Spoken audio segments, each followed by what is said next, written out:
Ciao Juventini, welcome back to the AJCR channel dedicated to Juventus, and we are going to take a look if the Mercato is finally taking shape for Juve, how we feel about it.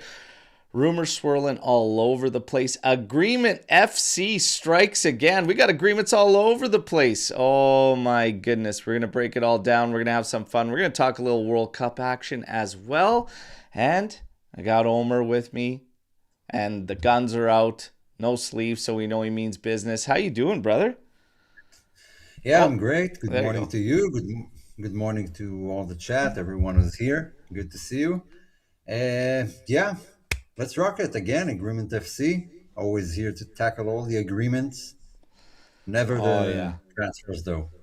Absolutely. Absolutely. Now, what's up to everybody in the chat? All right, great seeing you. Cugino Eddie, DJ Cami V, morning, boys. And Pino, ciao, buongiorno, Juventini, dai, let's go. Tony Roast Beef's coming in here. Fade and Gat, great to see you all. Quick reminder to please hit that like button. Smash subscribe for anybody that's new here. If you're tuning in on your other outlets, get over to YouTube and hit subscribe. That's what's going to get you into kit giveaways. We might just be giving some kits away today as well. All right, so yeah, let's get into it. Let's have some fun. First things first, World Cup action. Oh my goodness, we've got an update coming out later today for the ride or die, and yeah, we're old Berto and Omer. We're I think the bottom two right now as it sits here. I But still I haven't seen it from last week. I did have some Portugal win and Algeria won, I believe, Colombia. hey, we Like I got did. we Yeah, I got did get some wins. I think you had jumped me from yesterday, so I was dead last yesterday, but I think after the games yesterday I've now leapfrogged you, but we are bottom of the barrel. Oh man. Yeah. Yeah. Well, there I will mean, be an update we later still on need today, to but play.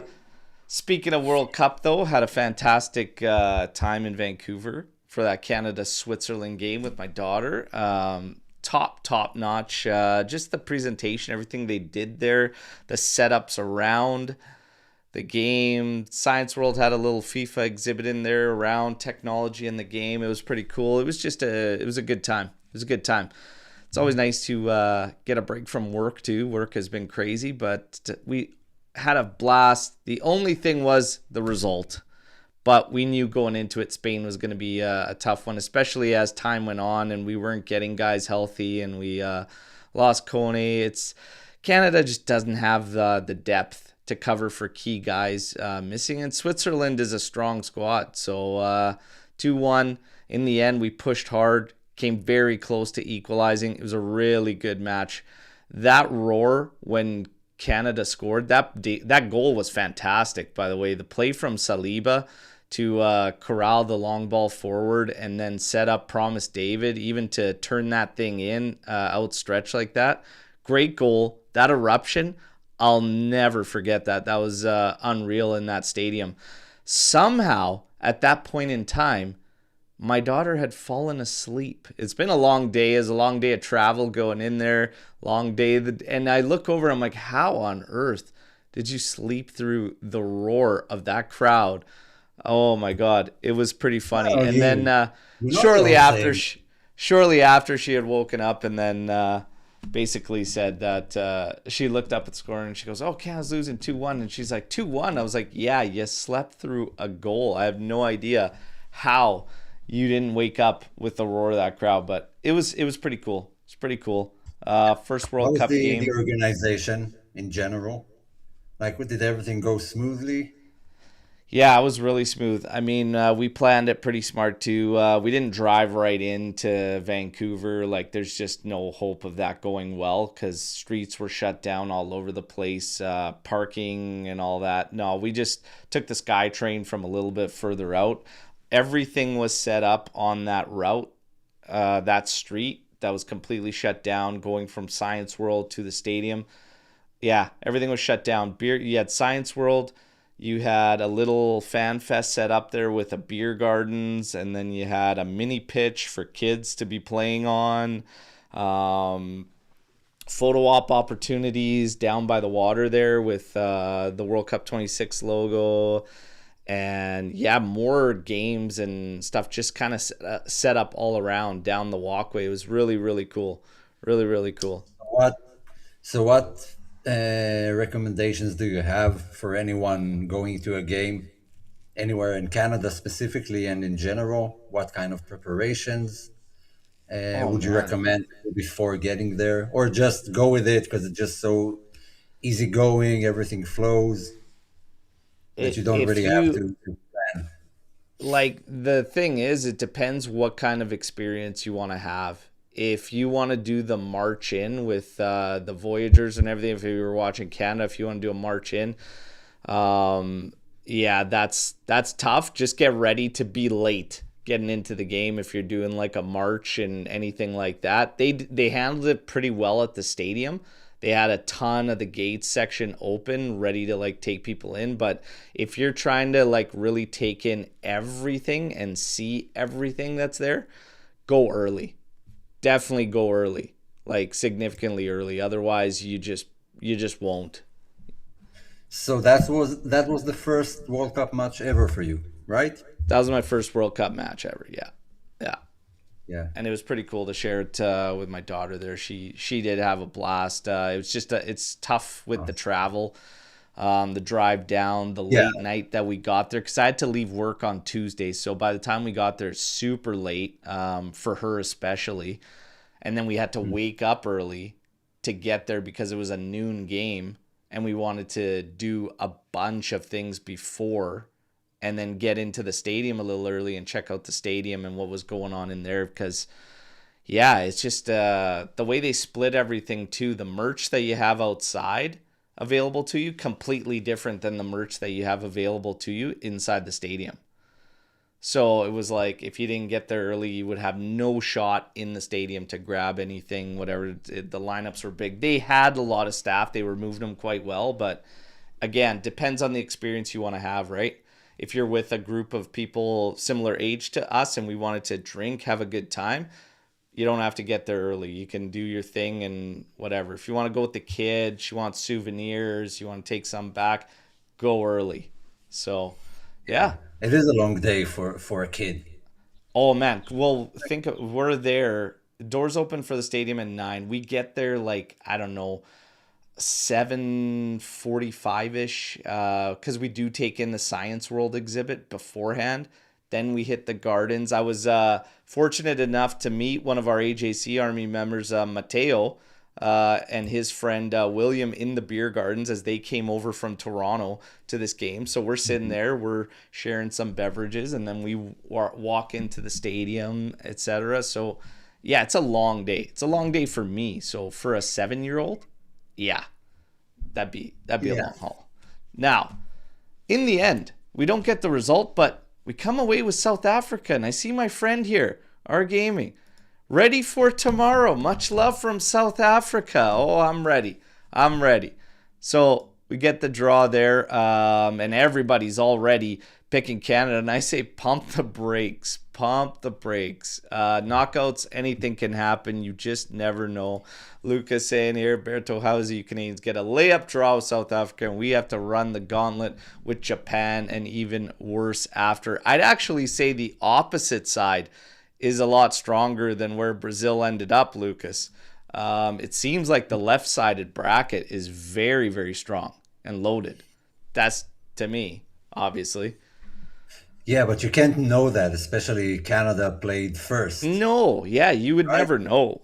You have no idea, so you can't aim it's better to finish second or first, which I actually like the way that it works right now, and that it's completely up in the air and you have no idea who would fall into which bracket. Yeah, because Especially for if Canada, who start the round of games, like very few if teams do I'm where they looking at the will. left-sided bracket compared to the right, I mean, Germany will face who? Paraguay at the start, and then play the winner of France, Sweden. So you can have a round of 16 immediately. Germany, France, Netherlands will play the winner of Canada, South Africa to then play Germany or France, if they get by, right? Obviously. You have Spain on the same side, Portugal on the same side, so they could face off in the round of 16. It's loaded on the left side. Yeah, I don't know. I don't know, my friend. Lucas, I think the right side is probably where you want to be, the right side of the bracket. But nobody would have never known, like you said. Nobody would have never known. Now, some teams upset. What's the point of finishing top of your group? Hey, I get it. I get it. But take that up with the organizers. Hey, I can only do what I could do as a fan. Canada, South Africa, giddy up. Let's go. Let's go. Yeah, Let's go. that's what's interesting right now.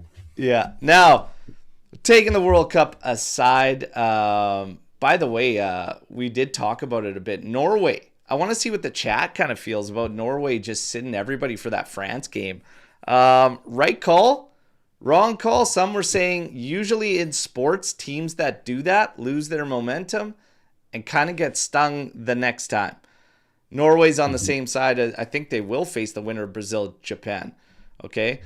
But nonetheless, Haaland came out and said, when he was literally asked, how do you feel about like playing France, Mbappe? And he goes, I don't care. He says, no, we don't. I really don't care. We've already qualified. And he just flat out said, we will probably lose. He goes, we'll probably lose. And that's fine. Which, interestingly enough, I saw someone commenting on it and saying that's actually a very Norwegian Viking thing to do.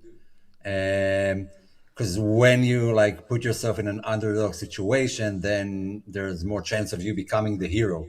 Like you're never the hero if you're the favorite to win and you do win, which is a very Norwegian cultural thing, to minimize yourself in front of the great France. And then when you do win, you are the hero because you've done something impossible. So that's very into the culture. I saw someone explaining it on Twitter. I'm sure others have too. But honestly, it's being realistic. And I think that was a smart move, to be honest, not get caught up in the moment. Oh, let's beat France.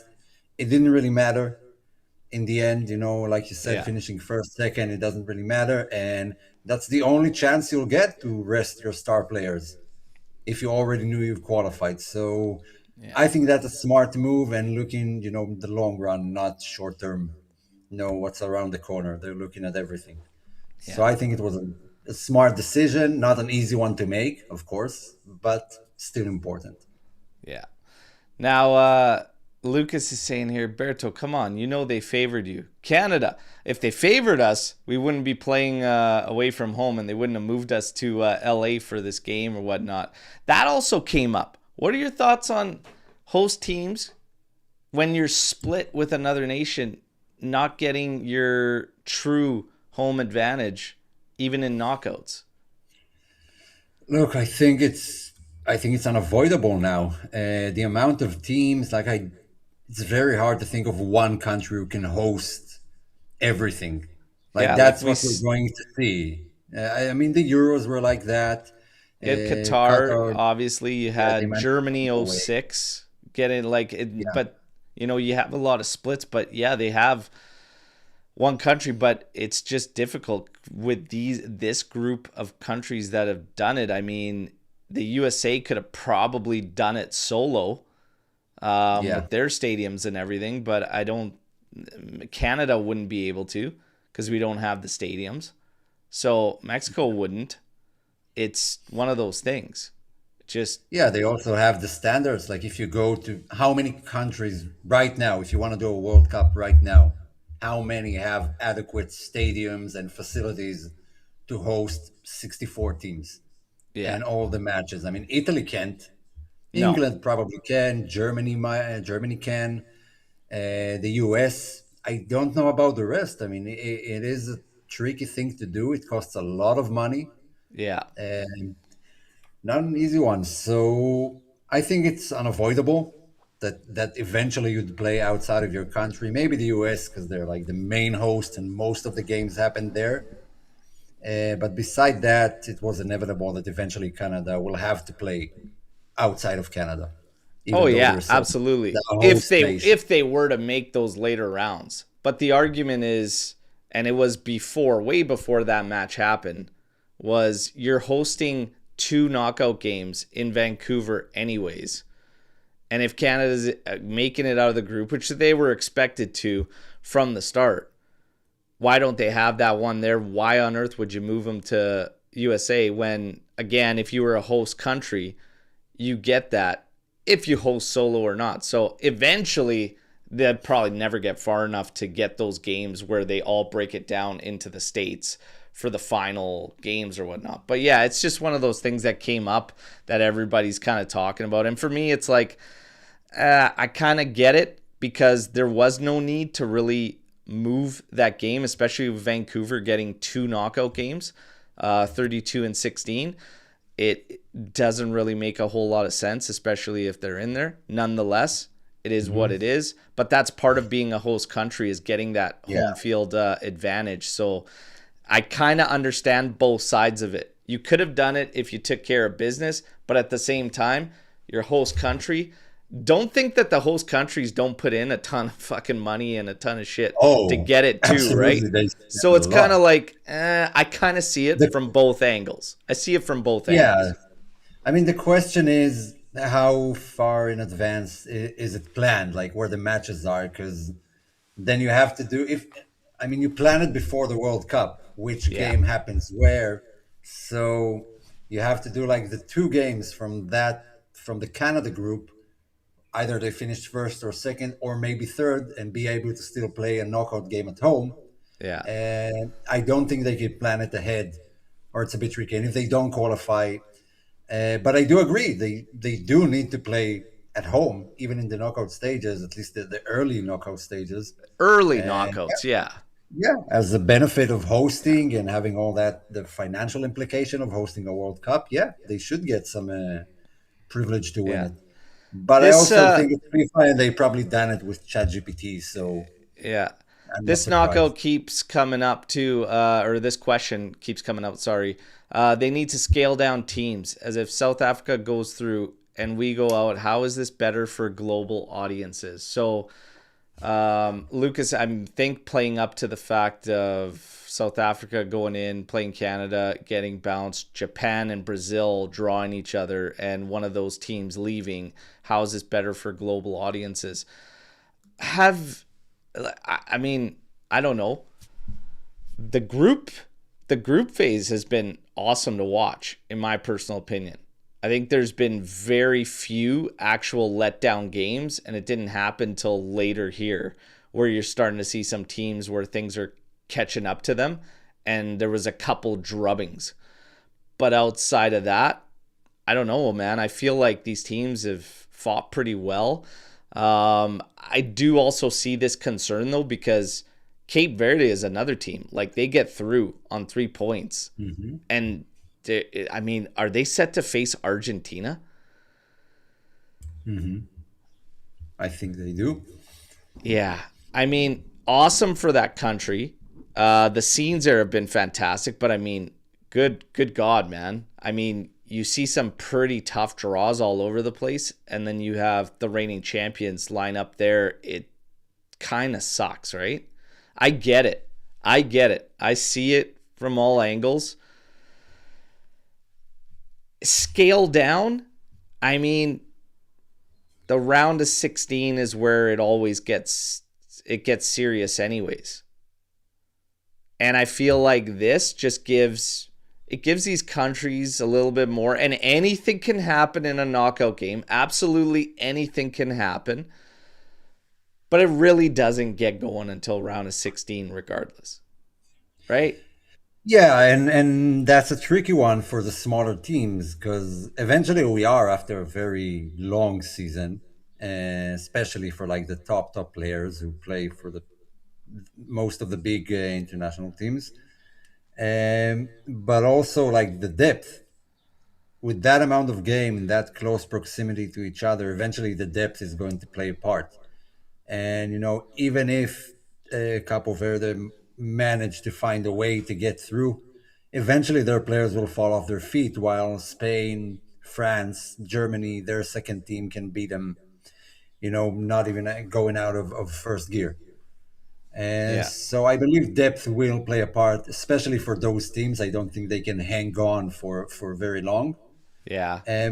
But World Cup is a place of surprises. Again, knockouts, you can have plans and whatever, and one red card can, Yeah. scrap it all and find out a new plan on the go. So anything can happen. I like it. I don't better than the like home away matches or whatever. One game, like they say, every match there's blood. Someone has to go. It I would ups the stake. never I would never put any more teams though than they have this one. Like this is Mm. it. This is capped. Oh, I will bring it back to what it was: 32 teams, and that's it. You know what? I'm fine with that too. I don't think it's been a massive detriment to have this 48 though. Like I don't think it's a massive detriment. I mean, eh, I I think that understand. most of the problems lie in the qualifying games rather than the World Cup itself. I think like yeah, I would probably agree with that. I think you got to kind of clean that part up a bit. You definitely can't add more. I think you clean that part up. I think as far as the knockout draws and how these teams are hitting everything else, I think there's some cleanup that could probably happen there. And again, if you're having multiple host countries, you can't have them all of a sudden travel in the early knockouts. It's silly. Gio's got a great point here. Imagine Mexico traveling in their first knockout game to play in Toronto. Like, what the hell are we doing here? So it just, I get it. Yeah. There's some cleanup to be done. But if they're thinking about expanding on this, absolutely not. This is capped. This is capped. Yeah. Absolutely capped. And Eventually, like we have lives. I don't know oh, how the guys who just vacation in the US for a whole month what are following you their gonna team play each match. fucking 8 games a day? You're gonna have 8 games rolling a day? Like, no, it's too much. Yeah, Like, it's eventually you want to crazy. watch it. It's Yeah. already pretty hard to watch them all.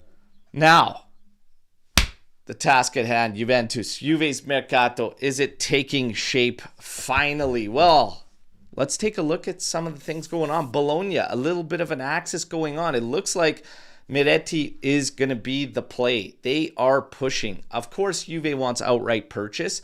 They want to kick things off with a loan. They've also maxed things out at 10 million euros. Juventus will take 15 million as the minimum right now is what we're hearing, but apparently both sides want to see this through, and there's obviously business on the back end when it comes, Lucumí is a name, but there's business on the back end of it. Adzic is still loosely linked with some type of a move there, potentially a loan. So there's this little bit of an axis building there. The big thing with Miretti for me right now that I'm reading in this whole situation is he's one of those top names when you're thinking about the money that Juve has to see come in a few days now. So the window actually opens in 2 days, everybody. June 29th is when the window opens. And will we see immediate action and moves from Juve? Maybe, hopefully, because they have to get 13 to 15 million in capital pretty much immediately. Miretti sounds like he's the top name. We are hearing other names. Di Gregorio. The latest is that, hey, he's been told there were supposed to be meetings over these next couple days. He's going to be told, find a solution. You have interested sides. Interest out of England. You have interest in Turkey. Juve's going to say, find yourself a solution.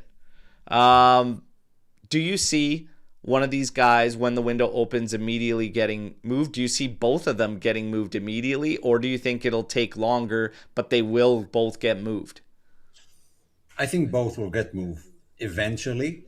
For me, Di Gregorio is a bit, more likely to leave earlier because, I mean, come on, it doesn't need to be told to start looking for a new club. You see the reports all Yeah. the way back to Allison and Dibu. And you were looking for, even not through the media, but the club, I believe, has already told him.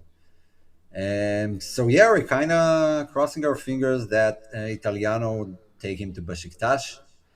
But I think that's the first move that will go down. As for Miretti, yeah, the price is low. Uh, it's a tough one. The price is low, but some part of me says just do it. Well, we're talking about a situation where you, by You month have to. end, So the window opens June 29th. By month end, you need 13 to 15 million in capital. You're pinned if you're Juve. Like you just it's a low valuation. I don't like the valuation. I mean, I'm seeing guys with far less experience, and you can't say that his potential is completely run dry because he's still young. I mean, I don't like that valuation. We're seeing like ridiculous price tags on players. I don't like the valuation, but I understand just getting things moving and just taking care of things, and the sacrifice there, I don't think would kill us in the long run, personally. You have to. You have to. You don't really have a chance. Look around you. Yeah. I mean, okay, would you be happy with if you've shelled out 70 million or whatever Milan spent on Gonzalo Ramos? Because we were linked to him, and that was insane. I saw that yesterday, and I laughed for a second because I thought it was the fake journalist accounts that they all have. Like, they all have their fake, and I was like, that's not real. And I stop and I look, and I'm like, oh my God, that's real. And then I see our friend like Martino and stuff like posting videos, and I go, that is real? 70 million total business? What does this mean for Kolo Muani? Like, that's insane. Yeah, that's like, I don't know, their fourth striker on the bench. First of all, where does Milan have the money? I mean, they're out of the Champions League as well. They didn't sell anyone yet. They just fired the coach and management.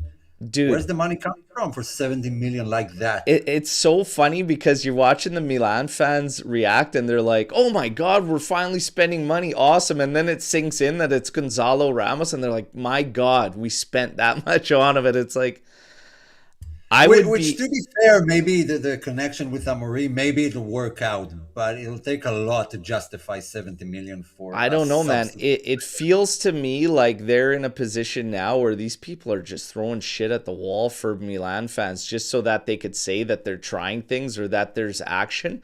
But that is crazy. That is crazy. This guy is nowhere near that kind of money. Worth nowhere near that kind of money.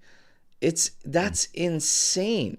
Now, we talk about these sales, Di Gregorio, Miretti. There's a couple other guys that came into it, and it all ties into our purchases and stuff, and Kolo Muani, Lucumí, etc. But like Gatti and Kelly, all of a sudden, as we start to hear that the plans will be to move for Lucumí, and not just one of Lucumí and Muharemović, but both of them, Gatti and Kelly could be both sold. Both have good interest in them. Kelly, interest out of England. Sell both? Sell one? Does it depend on the targets? Are you good with Lucumí and Muharemović if that's where it ended up? Yeah, I am. I think you can generate more money from Kelly, especially from a Premier League team. Gatti, the ship might have sailed. I mean, does anyone still have hopes that he'll become this big, great Italian defender, or is it pretty much what it is right now? I think Lucumí and Muharemović are good subs. One younger, one a bit more experienced in the league. If we were in the Champions League, then I'd say, aim higher, which Juve actually did. We did have some more, better names, like Kim In-jae or whatever. But considering Europa League and everything, I think Lucumí is a pretty decent one. And Muharemović, based on the options in the market, the price that he will cost us and the potential, I think that's a solid move. It's pretty incredible, to be honest. Yeah. We have to do so many moves, a full month behind, and nothing happened. Ramos is very good striker. Ramos is not a 70 million euro striker, Elder, with all due respect. And we're not a full month behind, and I'll tell you why. Because number one, the World Cup is happening. And number two, the window hasn't even opened. The window opens again in a couple days. We're not a full month behind. And Ramos is nowhere near 70 million euros. So come on. Calm down. Take it easy on this one. Now, When it comes to Gatti and Kelly, I am absolutely comfortable selling both. With Tarik, Muharemović, and even Lucumí coming in, I think both are upgrades on both the guys going out. You get capital gain as well, which you need. And with Muharemović, who else are you going to get at that price tag that's been starting consistently for a Serie A club? And my thing would be, for anybody that wants to talk about Kelly having a strong season with Juve, etc., the thing that goes down is he doesn't play to his size, and he's not strong aerially for his size. Muharemović is. Lucumí is. Lucumi's actually very strong just in general, just physically. Both guys are upgrades on the others, in my opinion. When you look at salary, well, you have Lloyd Kelly that makes $3 million a season, bonuses included. You have Gatti that makes $3.5 million a season.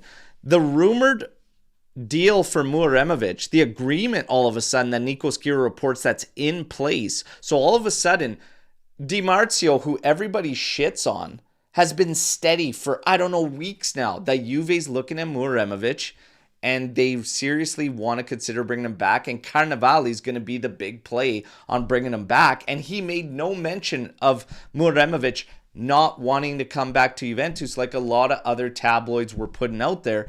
All of a sudden now, yesterday, everybody else is on the same wavelength as Di Marzio. And now Nico Schira brings us that there's an agreement in place on a contract to 2031. The salary is 2.2 million euros.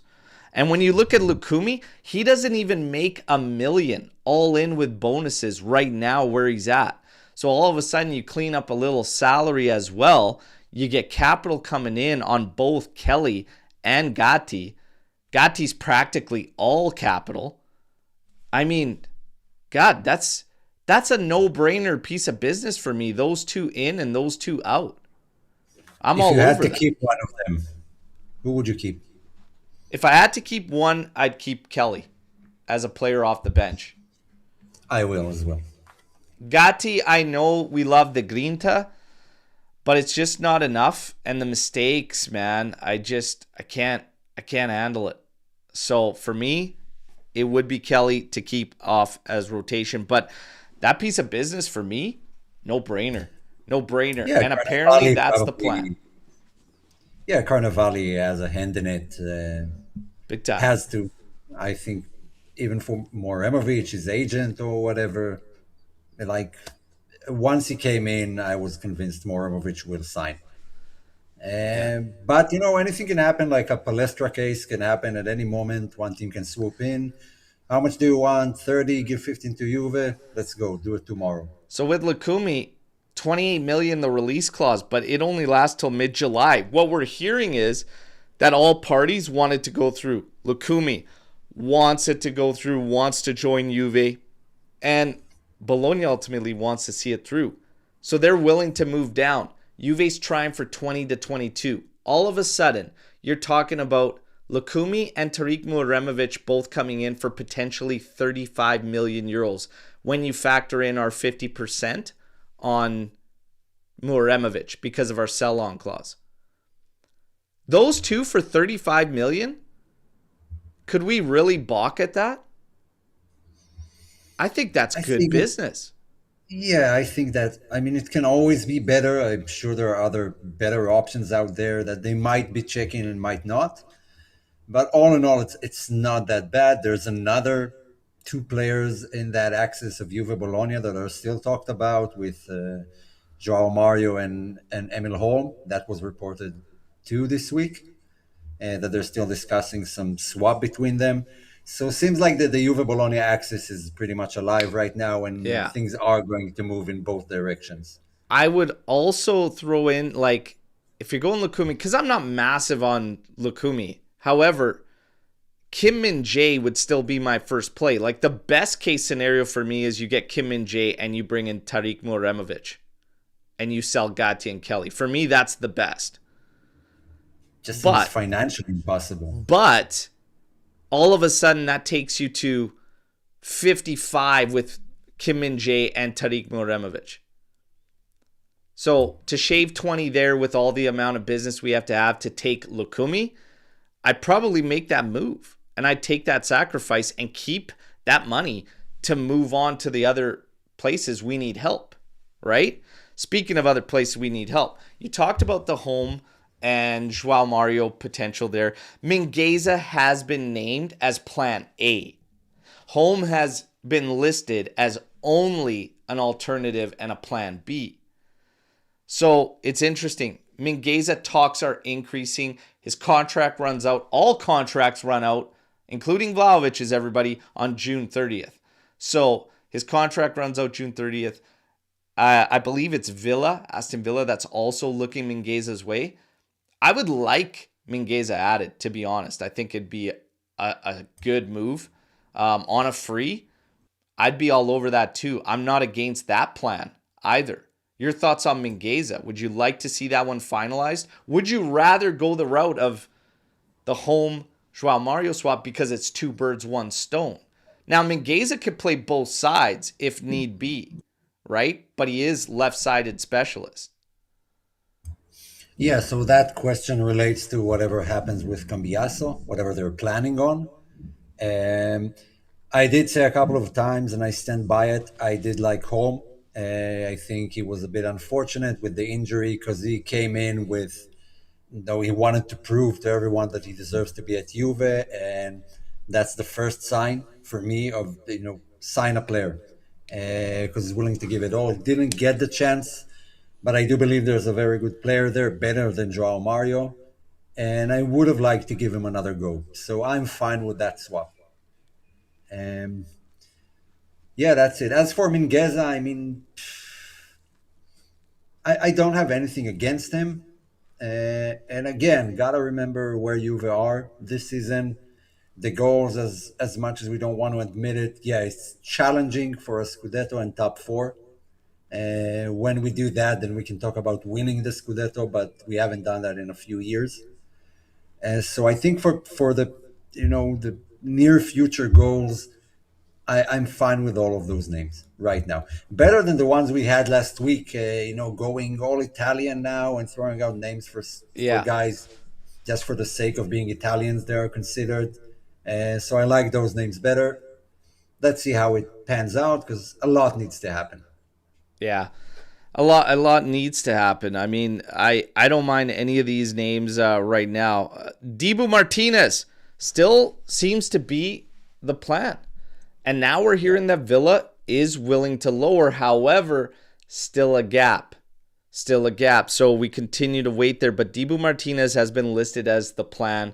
Spalletti's green-lighted it. Carnevali also apparently wants it. We're going to keep working at Dibu Martinez. My thing at goalkeeper is this. It can end up with like a Vicario name, etc. I mean, you've made your decision on going the experienced route. I'm not thinking of backtracking. I still think ultimately Perin can stay, but I'm done hearing about him also wanting to move. Di Gregorio and Perin can both leave. Dafara Juventus has taken the option, obviously. They're going to send him out on loan. There's rumblings about Juve splashing and with certain names, and even though Atalanta does not want to say goodbye to Carnesecchi, etc., my thing remains firm, like my belief, there's no need to splash at the goalkeeper position when you have experienced guys available on decent money. Why splash when you have Dafara in your ranks? Send him on a loan 1 year. The second year he might come back. Why on earth would you splash? It makes no sense when you need this much work. I've even said it, if you get an experienced goalkeeper, like when we were talking Alisson, you can even do a Dibu Martinez, bring Dafara as the 2 and let him take the Coppa Italia even. And get him ready, get him groomed behind a mentor, behind an experienced goalkeeper. But of course, the thought is he gains more and he doesn't get stalled in progression by going somewhere in the top flight and starting. And I get that. But either situation, puts me in a spot that is not splashing at the goalkeeper position. That just you're not in that spot right now. I don't think Debo Martinez is a splash. I think that's actually a very No, I'm talking about the other names. yeah. The other names we saw, Svilar Like name circle yeah, around like this week as 35 to 40 well. for Villar. No, like there's no need. Yeah, I don't think we can afford it as well, or we can, but it will stifle the rest of our Mercato, and then we'll be solely reliant on sales first, which is not a good place to be, because then the same thing that we saw in the past few years will continue, that Juve can't sell for high prices because they always have to sell. Yeah. So for me, still, Debo Martinez is the way to go. I want someone with with balls back there, someone who can actually uh, take control of everyone and yell out what to do and get into the opponent's head. I think we need it. We've been complaining that Juve were too nice in the past few years, and Martinez is like the polar opposite of being too nice, which I believe can do a lot of good for Juve right now. I think it's the way to go. I don't think 34 years old is that old for a goalkeeper. He has at least three very good seasons in him, in my opinion. So right now he's the first candidate, and I wouldn't even look to anyone else, especially not Suzuki. I've seen his name mentioned here. I think it was one of the worst in Serie A last season, but maybe the World Cup, it changes views. I'm not into it. Caprile, Suzuki, I'm not into it. Yeah, Dafada in 2 years should be ready to go. Should be ready to go. But yeah, that I don't know. For me, that's probably the route. No splash at goalkeeper. Now we keep things rolling. We got some more goodbyes that need to be said. Cabal is a name we all know has to go. All of a sudden, you're hearing Udinese is interested, and Juve exploring the Zaniolo route coming in. So a lot of fans immediate no's on Zaniolo. I always considered it as an option. The fact that you could potentially say goodbye to Cabal and bring Zaniolo in, I'm all over this. If that was a serious play, I'm in. Like, I'm not even thinking twice about it. I'd be in. honestly, it seems pretty ludicrous from Udinese's point of view. Yeah. Like Uh, they don't have to sell him. They don't have to generate money. He was arguably their best player last season, oh, yeah. definitely offensively, and give him for a Juve bench player who was injured for most of the time. And when he did play, it was horrendous. Like I don't get the play. I don't get why would Udinese do anything like that. But if it is an option, sign it the minute you are presented with the option. Don't even think about it. Oh, yeah. I mean, done. Done. I'm not even thinking twice. Anybody that's interested in Cabal, goodbye. If you could do it with Zaniolo to work something out with, if you work some with Udinese to get Zaniolo also coming back the other way, this is a guy finally getting back into rhythm, getting back in a strong season there with Udinese. Very respectable numbers, more than respectable, playing with Udinese. My God, man, that's a Yeah, no brainer, on and the you're flip shopping side, you're shopping for on the tens with a lot of money behind them too. A lot of money behind them on these this chase for the tens, and the names just keep going down, down, down. Look, if now you're at a point where this chase for a 10, which I believe you need to find the right attacking midfielder style profile. If you've come down to the name of Goodmanson, I'm picking Zaniolo over Goodmanson. I'm going to do that every day and twice on Sunday. And it's not because he's Italian. It's because of what he did last season, what he showed me, and all the bullshit that's been around Zaniolo and his personality and all that has kind of faded away and taken a back seat. Finally, as it has yeah, with who else? No shocker, Moise Kean. It's like the two of them that suffered from this thing and they're close as well and all this. It's like the two of them matured finally and are focusing on business. I would take a flyer on Zaniolo on a cheap which price. by the way, if they're already talking and Omar Saleh is an option, even instead of Zaniolo, get him. Yeah. And for me, you can give up on either Lucumí or Muharemović if you do that. But he seems destined to go to Merida, so I Yeah. don't know. They might lose him at the final second, but But yeah, I I'm don't think sorry. If they've Goodmanson all of tried a him. sudden starts popping up, Zaniolo's the play. Like Zaniolo, yes, absolutely. And yeah, I don't know. These are the kind of flyers that I don't get scared of Juve making moves when you're talking the 15 to 20 million range. Like that's much better for all involved. Players, because they don't have that high price tag.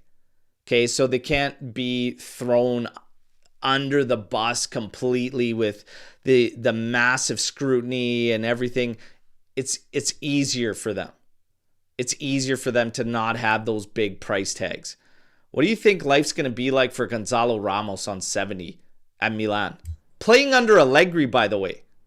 Or not, No, excuse no, me. Well, no, he won't be playing under. He's Amorim. playing under Amorim, by the way, who's going to be under massive scrutiny.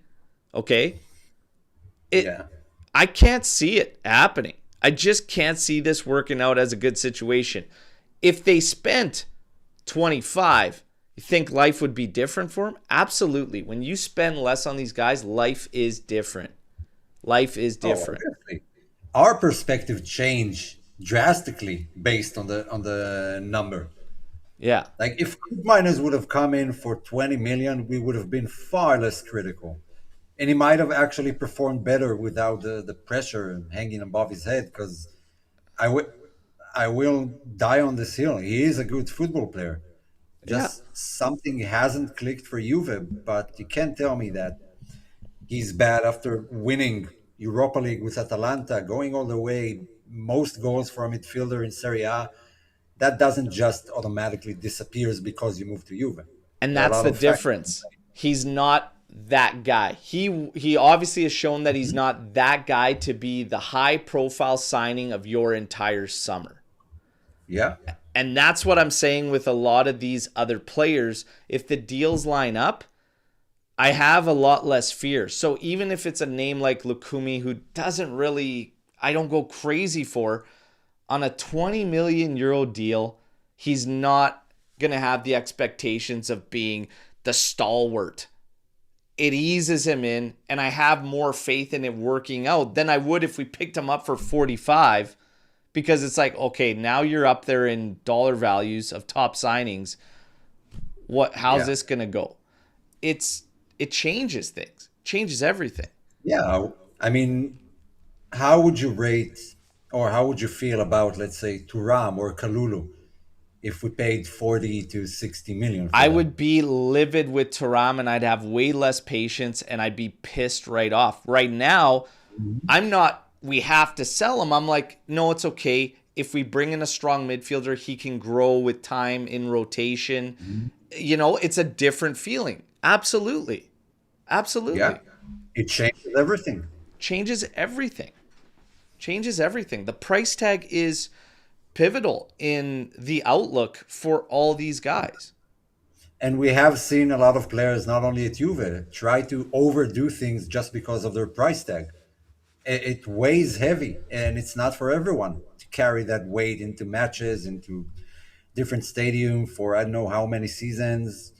And Juve's situation in general is not very beneficial to anyone with the code changes and you know, everything. It's bad as it is.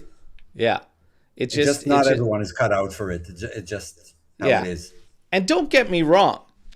This is not saying that Juve always needs to spend that little on targets and we can't splash. I just don't think this is the summer, obviously, where you could splash. When Juve gets to a point where they can splash, it's kind of takes you back to that Gonzalo Higuain window, you know, where Yeah. you have your foundation laid out. The squad is built. It's solid in pretty much all phases. You're looking for those pieces. You're looking for that missing link that's going to probably take you that next level. That's when you can And splash. We don't have the foundation laid yet. So you can't build a house with no foundation. So the splashes eventually we'll get to a point where, okay, now we go for that Osimhen or we go for that Tonali deal. Right now, you're so far from it because you can't be at the end of a season. And this is what my message is to the fans that are like, we need to buy this caliber player. You just can't right now because you're talking about a team that needs 5 to 6 starters that is not in a financial situation like Premier League sides or even Real Madrid that have massive revenue. You're not in that spot. So you have No, to do it and differently.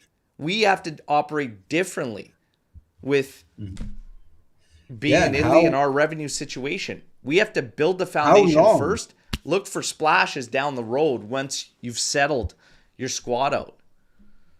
Yeah, how long did it take for Juve to be able to just splash out on an Higuain? It took like 6 years of continuous success to actually be able to afford it. And even if it doesn't go well, you can still generate money and it's not that big of a loss. So how far are Juve right now from actually making a move like that and be financially safe? Inter has been winning awards and going to Champions League finals, and they can do those signings. They still penny pinching on around 40 million, 50 million. The times So they've we're a splashed long though, they've also way. sold big too, right? So Yeah, they're still selling big to make their splashes too, right? I mean, they absolutely robbed on Onana. That was yeah. ridiculous. Um, I'm saying we're light years away right now from just splashing out 90 million on a guy and hoping it works. yeah. We're so far from that right now. Serie A in general has a lot of work to help its clubs. Juve's got a lot of work internally to sort things out. But it's interesting the outlook on Carnevale right now because I say there's certain things that will start to happen that for me will kind of paint the picture for me. Right now, some of the rumors are, yeah, very underwhelming, some of the names, but not all of them are. And some of them I still think help this team a lot. Kessié climbing the ranks in the midfield target list. Of course, we know it's going to come down to the financials. A lot of rumors he's willing to come down somewhere around 6 million in salary to return not only to Europe but to Italy, where he wants to be. Juventus definitely monitoring this. Spalletti and Carnevale both in on Kessié. Look, it's Hmm. going to come down to the numbers. You know where I stand. I think, Omer, you said the same thing. We're not huge on Kessié, but it wouldn't be the end of the world to sign a guy like that, you know. But Yeah, I mean, he's not. It's not the be all end all. And I'm not big on Kessié, and I'd probably say pump the brakes there and still wait for other scenarios and situations to open up after World Cup. That's just me. That's my gut saying hold off before making that move, but it wouldn't be the be all end all, to be honest. yeah, I think with Cassie, to be realistic with ourselves, which midfielder is better right now on Juve's roster? You can maybe make the case for Locatelli, maybe, and that's not even a sure thing. Like there is a chance that he comes in and he's still Juve's best midfielder right now. And he was asked about it actually after Call of the Ivory's match. Yeah. And I'm looking here for his answer. I kind of lost it. The other player Second. getting thrown out again, returning to the mix, as in financials may change due to the fact of the interest that's actually come out for it, but it's Goretzka. And you can see Edgar saying, get Goretzka. We need that one. If it were between the two, Kessié and Goretzka, who would you prefer out of those two, Omer? I would take Kessie. I would take Kessié over Goretzka as well, Yeah, I for think me. I believe he's younger, less injury prone, and with Serie A experience. A lot of Serie A experience, both Yeah. for Atalanta and Milan. Yeah, Goretzka is a bit more of a gamble. His health is a gamble a bit. I think Kessie is the right move. Like Goretzka is the shiny one, the big name, the Champions League winner, blah blah blah. But honestly, Kessie seems like the more logical one. and he was Yeah. asked about it. So he said, "I've seen it's been talked about in the media. You have a great team. I'm a free agent, so it's hard to ask for more. It will be interesting. My agent is working. There are plenty of calls. Like he didn't rule it out. Yeah. It was pretty vague, but he didn't rule it out. So, yeah, there are talks. Yeah. If he There you talks go. like that, then there are some talks going. Now, Kolomowani. Agreement in place. Agreement FC, baby. We got no problem getting agreements with players. Oh, yeah. And everyone could get an agreement. Okay, let's go. Yeah. Kolomowani, agreement with Juventus on a contract. We were never concerned about that. It's obviously dealing with PSG. Still rumored gap from 30 to 32 million, where Juve wants to be with a loan to kick things off, to PSG not wanting a loan and wanting 38 to 40 million euros. This guy gives me the vibes that he's the last striker on earth, man. Call Hollywood, send the script in. I'm not big on this thing with Kolomowani where it has to be him. It's crazy to me. Yeah, I think some of the main reason keeping it alive is his desire to move to Juve. But at the end of the day, Juve gotta pass the ball to him, and that's what we've done. We are interested. We do want to bring you in.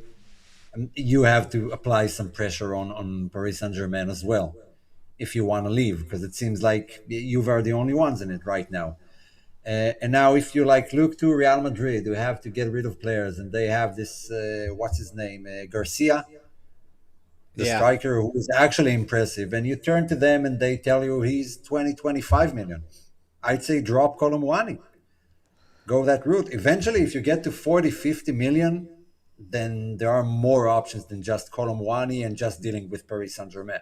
Yeah. The thing with that is that well, if the rumors are true, Real Madrid will not sacrifice him without a buyback, and it's still their property on Garcia, right? That's the Which thing. is fine. I'm good with it. The same way we did with Morata. If we get 2 good years out of him, that's a good foundation to buy someone else. At least it's a stopgap. Yeah, if you can work it on a 2-year deal where your buyback kicks in on the second year, all right, first year we can't sell, second year you get a buyback option. I mean, that's actually a decent play. Or like a higher buyback for the first year and then a lower one for the second, like they did with Morata. If they wanted to bring him back after one season, it was more expensive, and they Yeah. did it after 2 seasons. It's gonna be tough. It's gonna be tough. I mean, the striker situation is looking like there's minimal options, right? I mean, Sorloth is at a standstill. Yeah, it's kind of impossible with the World Cup guys, because they always say as well, our mind is at the World Cup. Well, Dibu here's the Martinez. thing: like Sorloth's at a standstill because Atletico's not budging on 40 mil, and they won't at least until the tournament's over. They see how things play out, whatnot. So they're going to stand firm on that for the time being. The thing that opens up discussions out of the whole striker scenario is the insertion of Pellegrino into the rumor mill, because he's valued around the 20 to 25 mark. And he's a name I've thrown out plenty where I say there's a big, big striker, physical, that I just think I'd love to have at some capacity to be able to even take him off a bench in a game and be like, there's your big, big target in the box in Serie A. He's got the Serie A experience. He's got good numbers, respectable numbers for where he's at.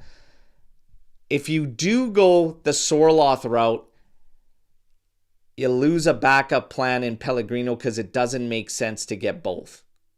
Because you need a little bit of variation.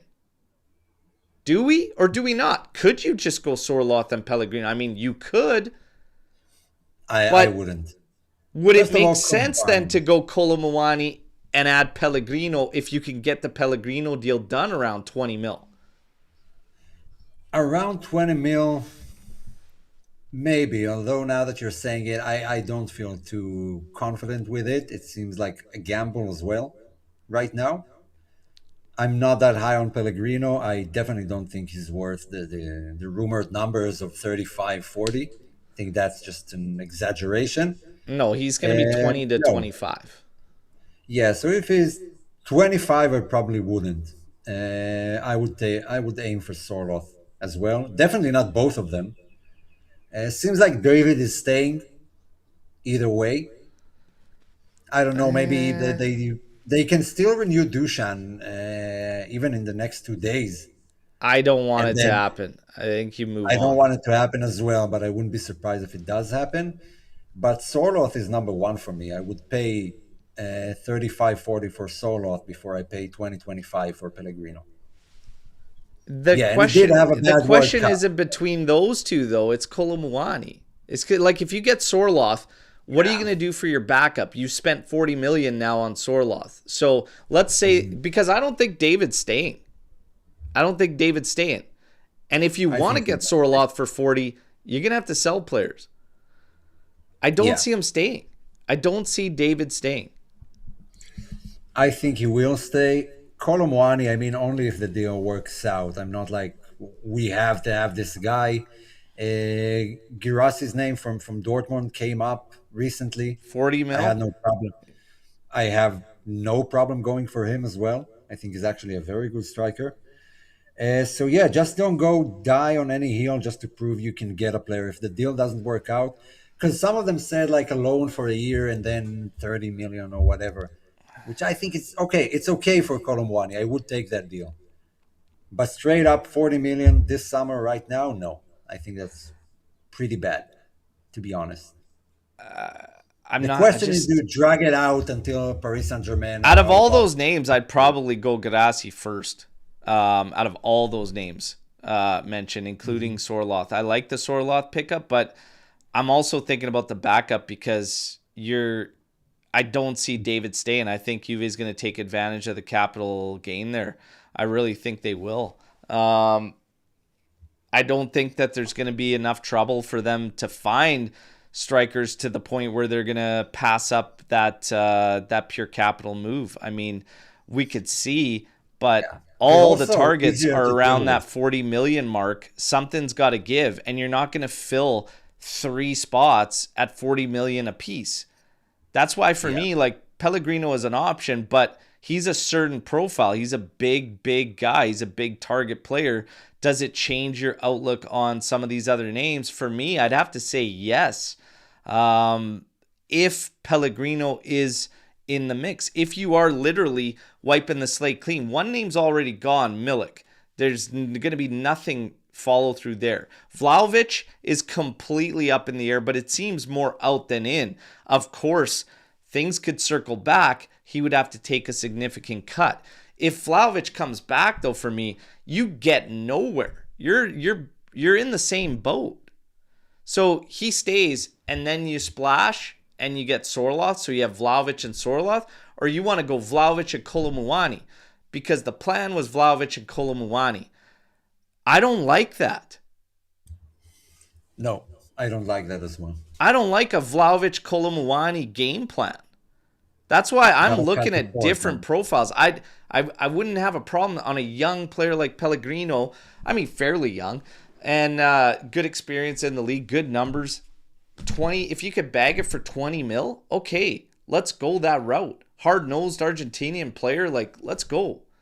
Everybody needs a hard nosed Argentinian in the lineup somewhere, right?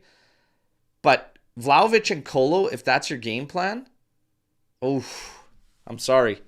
I can't get behind that one. I can't get behind it. Now, speaking of something I can't get behind, you talked about it earlier. Palestra. The deal could shift just like that, and it appears that it has. And Inter now left in the dust. And enter the Cambiaso rumors, as they have always been admirers, okay? So they've been admirers, and now they might look to act, and they're going to take it up with Fratesi, potentially going the other way, because Spalletti has wanted Fratesi. He wanted him in January. Juve apparently made moves, and Inter didn't budge on their demands. Now all of a sudden it's up in the air as if it could go down again. Good Lord. Fratesi, Cambiaso. Yeah. What do you think about this one? It's like going to your neighbor with a bag of your shit and ask him to trade it for his bag of shit. Just knock on his door. Do you want that? Yeah, here's mine. That's what it feels to me. Two players that are unwanted to some degree by their teams. Um, just a weird deal. I don't think anyone actually realizes how just not a good deal it is for both teams, to be honest. But I don't know. Spalletti is so hell bent on getting Fratesi for some reason. Ugh. Um, I mean, to some degree, I do have an issue there with Spalletti because it seems to have a lot of influence on the Mercato. But at the end of the day, he's not being paid to play fantasy football and get whoever he wants. To some degree, he has to make do with what he has. Look, I know you want this guy. We can't get him. We can get this guy. You have to deal with it. That's where I want Juve to stand. Don't know where they stand right now, I but If eventually a it has to make Fratesi sense. Cambiasso swap went down, I would lose my mind, and I'm not even kidding all of you when I say I wouldn't even think twice to say Carnevale out, okay, and take Spalletti with you. I'm not even kidding you. To bail out Inter on this, to give them what they need to see and get out of the whole Fratesi thing, to send Cambiasso, okay, that's just one of it. That's just one of it. You're taking Fratesi, who, for God's sakes, why would you even look that way anyways? Okay, but Fratesi, okay, that's the first thing. You're helping them out of a situation. Why on earth are we helping rivals out of situations that they find troublesome? Makes absolutely zero sense. The second phase of this whole thing, Cambiasso, you have so much interest in this player. You have nowhere else to send him but to rivals and in Italy? Absolutely not. He can go. I'm not saying he needs to stay, even though I'm on the fence with it, and I don't think he has to be sold, but he definitely should not be sold in Italy. If he's sold in Italy to a team that isn't your rival, like actual rival, it's got to be an astronomical number to ever take place, or it just simply should not. You sell them abroad. Otherwise, sorry, too bad. There.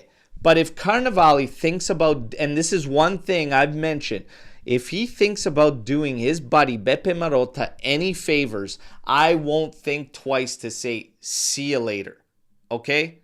This cannot go down. This would be one of the stupidest moves Juve could ever swing. And it's that cut and dry for me personally. Now, to your point on Spalletti and how much power he has, I've been saying for a while, like, I hope that this guy doesn't actually have the power. And what we're waiting to see through some of these moves and the Mercato is how much influence Carnevale actually has, because Carnevale is the one that's kind of given me this faith that Spalletti doesn't actually hold all this power.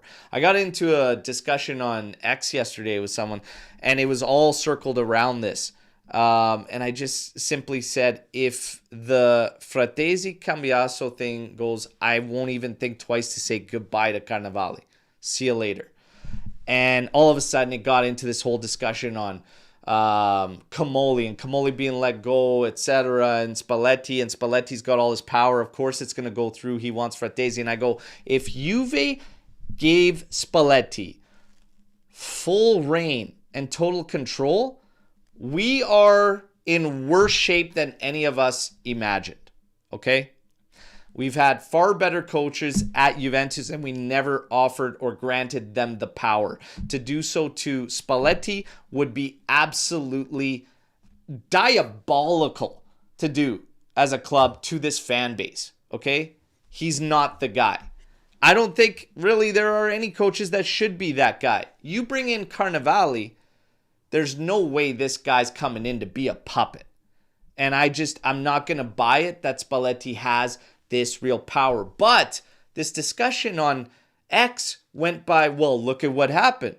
Comoli called this thing a failure, and Spalletti called it absolutely fine in the season, etc. yeah, I'm not doubting the two had issues. And I said I always believe the two have issues because Spalletti was Chiellini's pick. It wasn't Comolli's. Despite what many tried to tell us, no. And I said it. Everything I heard and all the word on the street was Chiellini brought in Spalletti.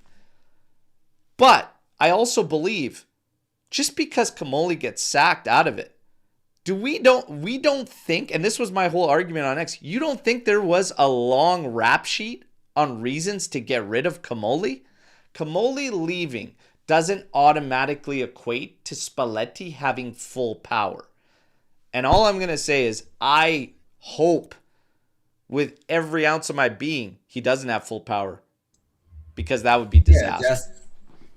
Just a disclaimer. We're not in the Juve management. We don't have links inside the club that tip us off on information. So all we have to go by is the rumors and the newspapers. So take everything with a pinch of salt. I mean, we have nothing else to go by. So we're assuming. I don't know if Spalletti has that power to just negate every idea that doesn't sit well with him, considering transfers.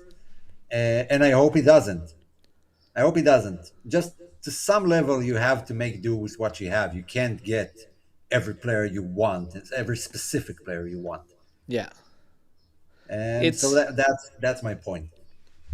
Yeah. And as far as the power thing, I mean, we have to see how this works out, because some of these moves will be key indicators of Carnevale's influence and also Spalletti's. But I can't see Carnevale coming in to be a puppet. Like, I just can't see it. No way. Cannot see it. I really believe Elkan wouldn't appoint anyone that would require more work from him. If anything, he'd appoint someone who would get all the Juve stuff off his back for now. Yeah. I had to laugh with this. I had to laugh with this argument on X. At one point, I thought that I was arguing with Comolli's son or something. I'm like, is this your dad? Like, I don't understand. You don't believe that there's a long rap sheet on it? It got to the point where I spoke about this guy actually being convicted in that fraud case and facing whatever, a minimal fine, but getting banned for 1 year. And then he was told, well, no, he's not part of fraud. It's a completely different charge. And I said, is it? He's in a fraud case. He used an unlicensed and fake agent. I go, do you know what fraud is? There's many different levels of fraud. It's not all financial. So he's saying, well, his penalty was minimal. So now all of a sudden fraud only counts as the size of penalty. It was complete nonsense. Okay. And I'm just not going to listen to it. The guy should have never been hired, period. He was hired by a headhunting agency. He did face a 1-year ban and a small penalty for his involvement in using fake and unlicensed agents. And if you're telling me you know 100% that he did so without knowing, well, then he's just an idiot. Okay? But what are the odds of that he didn't know? Fraud, by the way, can come in many different forms. Identity, business, corporate, financial, and guess what? Sporting. So did he or did he not know that licensed agent wasn't actually licensed and did so anyways out of personal gain? Fraud is fraud. It's deceit for personal gain. Hey, maybe he didn't know. One way or another, he was involved. We brought him in right after all the bullshit that we have faced over so many years with the last board getting dismantled, and he was hired through a headhunting agency, and he filled us with data bullshit and brought his wife in on a fucking salary too. Oh, because she was a major part of the success at Toulouse. Of course he's going to keep the staff the same. Don't Higher ever... salary than Lucumí, by the way. What? Higher salary than Lucumí, by the way. Yes.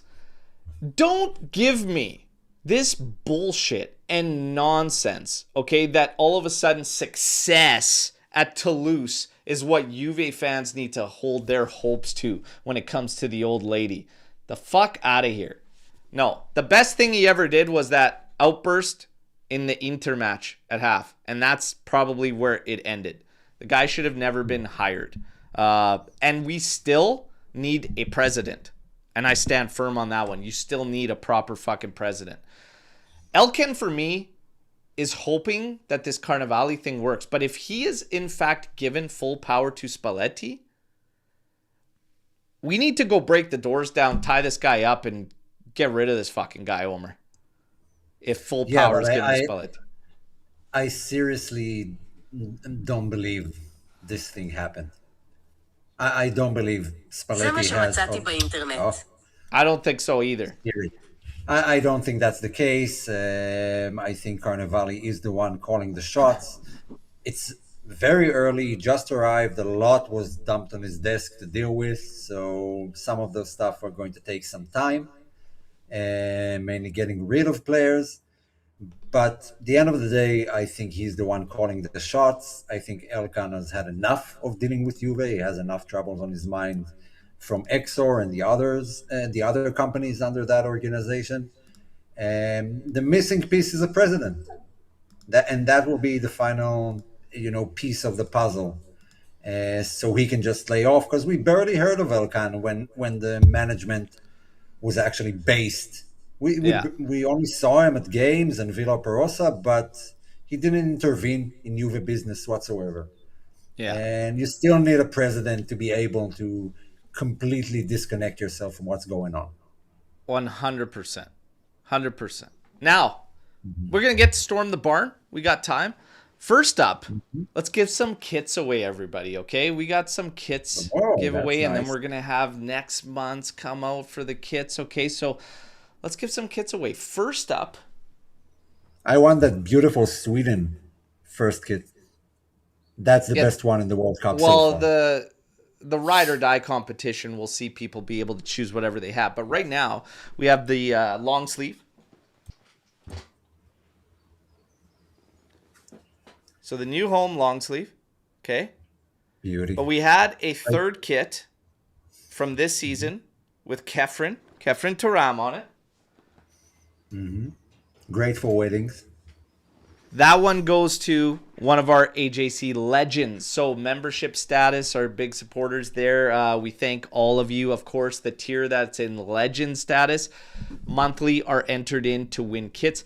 Binu Bianconeri, you have won the Kefren Turam third kit. All right, these guys, I'm telling you, out of all our supporters, in all these legend status, these guys have, with how many are in legend status, man, they've been taking home some kits. So Binu, congratulations. Congratulations, my friend. Okay, so and if you wanted to join membership status, again, there's a lot of perks in there.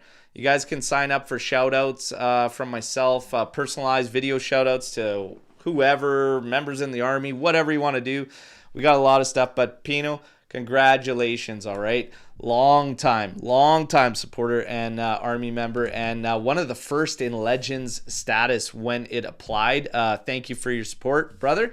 Congrats. Now, for the long sleeve 26-27 home kit, how do we want to decide this one right now, Omer? And again, if you're tuning in on your other outlets, you got to get over and subscribe on YouTube to get entered here, because it's going to be in this chat. Let's go.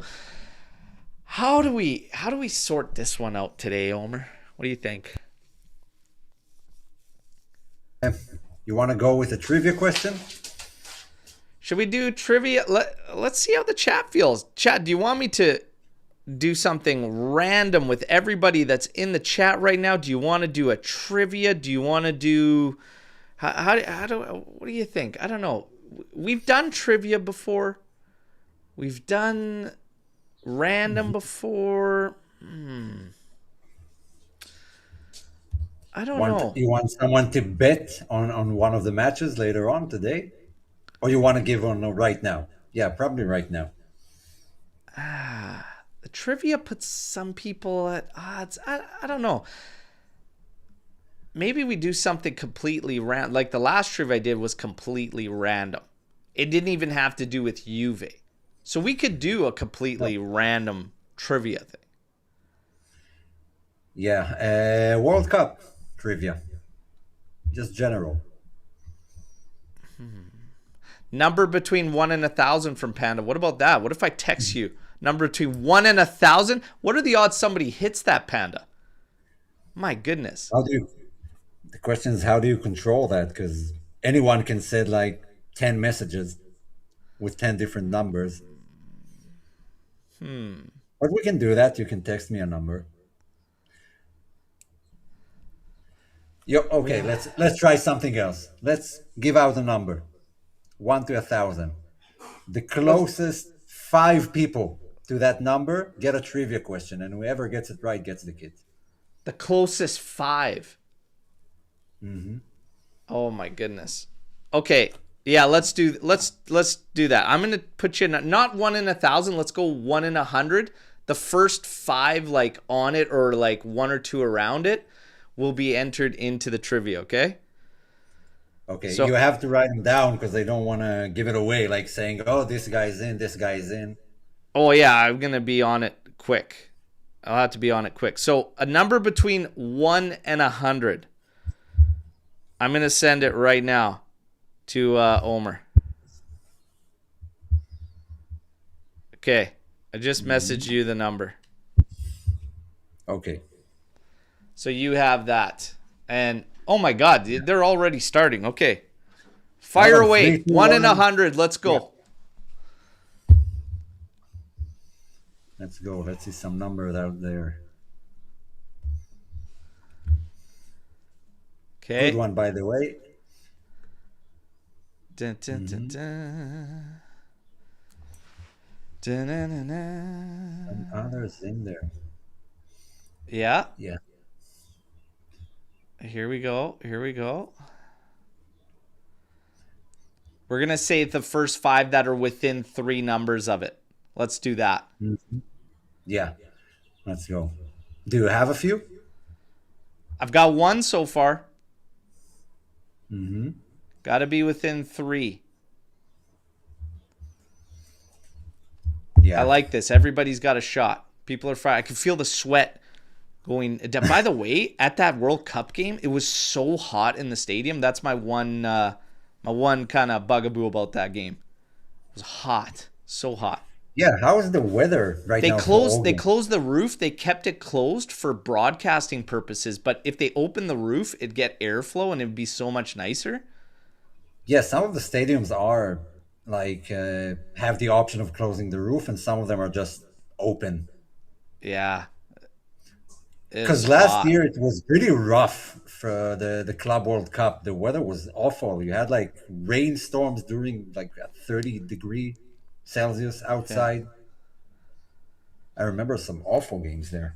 Yeah, there was Cugino Eddie saying there was a rain delay there for him as well, 2 hours. Guys, keep firing away. I've only got 1, and you guys can keep firing away numbers. Let's go, Gio. Don't worry, man. Keep firing away together. I've only had 1 so far.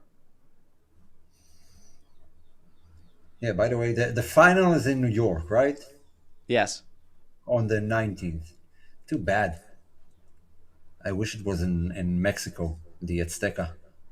Man, it's been so... I always say it's been unreal to watch Mexico in Mexico. It's just crazy. Yeah. Yeah, the culture is just... I mean, out of the 3 hosting nations, like if I have to face someone at home, the last one I want to face is Mexico. I'm going to expand the number that we need to do a little bit further just to get things moving here, everybody, okay?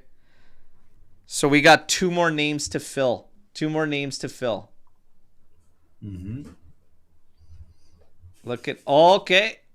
Yeah, there we go. There we go. Okay.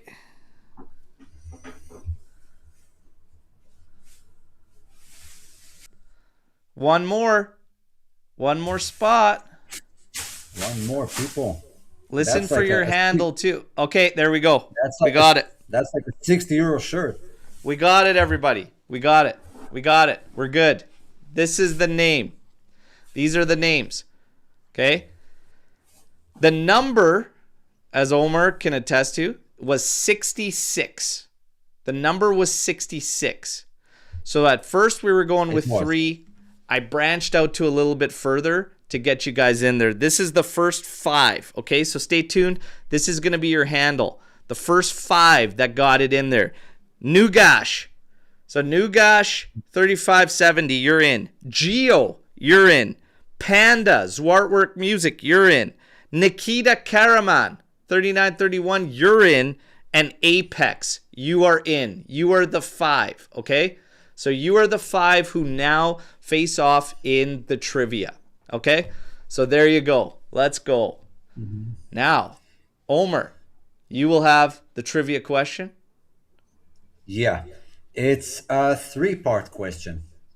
Okay. Holy smokes, making you work. Yeah, anyone who gets the most correct answers will probably win it. If anyone gets all of them, kudos to you. So, the question is, who is the World Cup top scorer in a single tournament? How many goals did he score and in how many matches? Nice. Let's go. I'll repeat that. The World Cup top scorer in a single tournament, how many goals and in how many matches?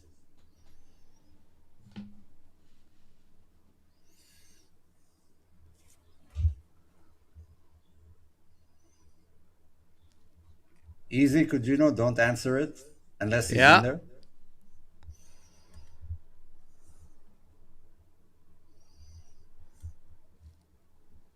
Hmm.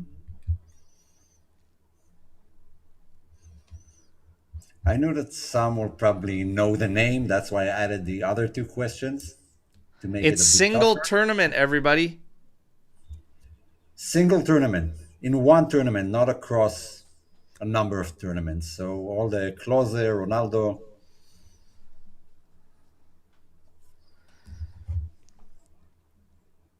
Oh, I think we got it. Hmm. Yeah, the question again for Juve since '94. Most goals in a single World Cup. Give me the name of the player. How many goals and in how many matches? Yeah. And I'm pretty sure Apex just got it.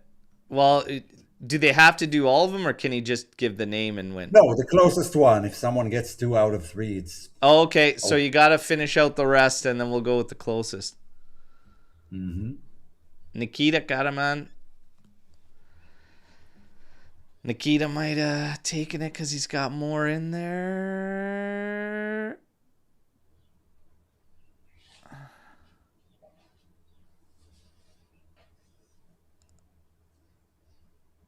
Yeah, Oh, we have some hold who on. got all 3 right. And what was the third one? Third question? In how many games? Yeah. So Apex wins. So Just Congrats. Fontaine, 13 goals, 6 games. That was Yeah, what, the 50s? 60s? 50s. 1966 World Cup, 13 goals in 6 matches. 4 of them were in the final match for third place. Uh, it was, I believe, it was his only World Cup. I mean, he didn't participate in any one before that or after that. He wasn't even supposed to be a starter, but just Yeah. everything clicked. 13 goals in single World Cup in 6 matches is absolutely insane, Yeah, even in that's crazy. 66. That's crazy. Yeah. Apex, congratulations. Congratulations on the win. Congratulations, Pino. You guys reach out. So Apex, any of our socials, just reach out and we'll get the kits sent out. All right. There Yeah. you go. There you go. Now, Yeah. let's get into some Storm the Barn. Oh, yeah. It's nice to give kits away. It's nice Let's to be go. back live again. I think this week coming up, we're going to do a midweek show, maybe on Canada Day, July 1st. Okay. Maybe we'll be still celebrating a victory over South Africa. Hopefully, knock on wood. We'll see. Now, what's the kit? Apex, come on. What are we talking about? Oh, he The just tuned in. He just tuned in for the question. 26-27 home kit. Mhm. Come on. What's going on here? It's a brand new home kit. DJ Cami V. Do you think Juventus is closer to returning to being a Scudetto contender now compared to this time last year, or are we heading in the wrong direction? Oh, I don't think we're heading in the wrong direction. To be honest, I don't think we're heading in any direction. Right Yeah, I now, mean, it's you don't kind know. of stale. I Yeah. don't know yet. We need to see some signings, some departures. Right now, we're pretty much standing still for me. The one thing is that, again, we have to wait to see how some of these moves end up. Like, I would hate to help Inter in any way, shape, or form. That would just piss me right off, and that would be a move in the wrong direction. But we talked about and highlighted some business that I think would be going in the right direction. Capital being brought in, salaries going down on Gatti and Kelly while bringing in Lucumí and Muharemović. Good business. I would say moving in the right direction. But again, you got to wait to see what's finalized before we can actually say we're heading in any direction.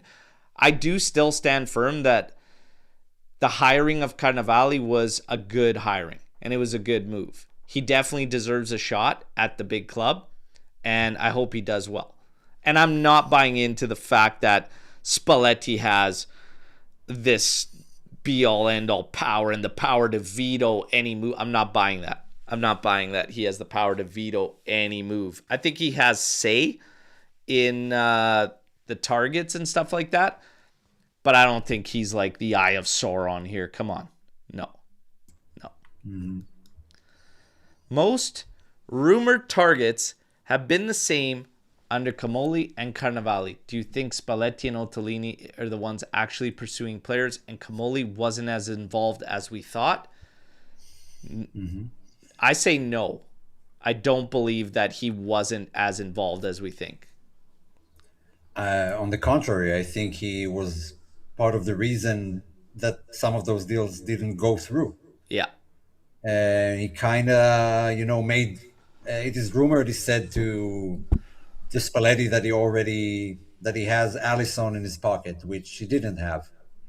I think he made agreements with players, but had nothing done with the clubs. That's how it seems like, at least from the outside. And then he hit a block on the road and couldn't get past it. Agreement FC really came to light with Comolli. He's like, in the short time, it's Agreement FC with nothing actually materializing.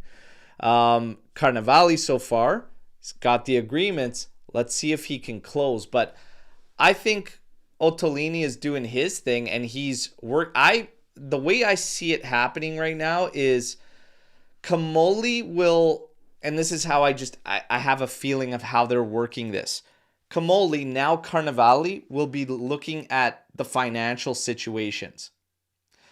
Targets will be brought up. Targets will be mentioned.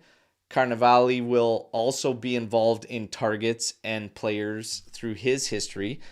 Ottolini, I believe, is the one to go out and actually work through intermediaries and entourages to look at how feasible these things are and move in that direction. And I think he's like pretty much the middleman between Comolli and then these targets.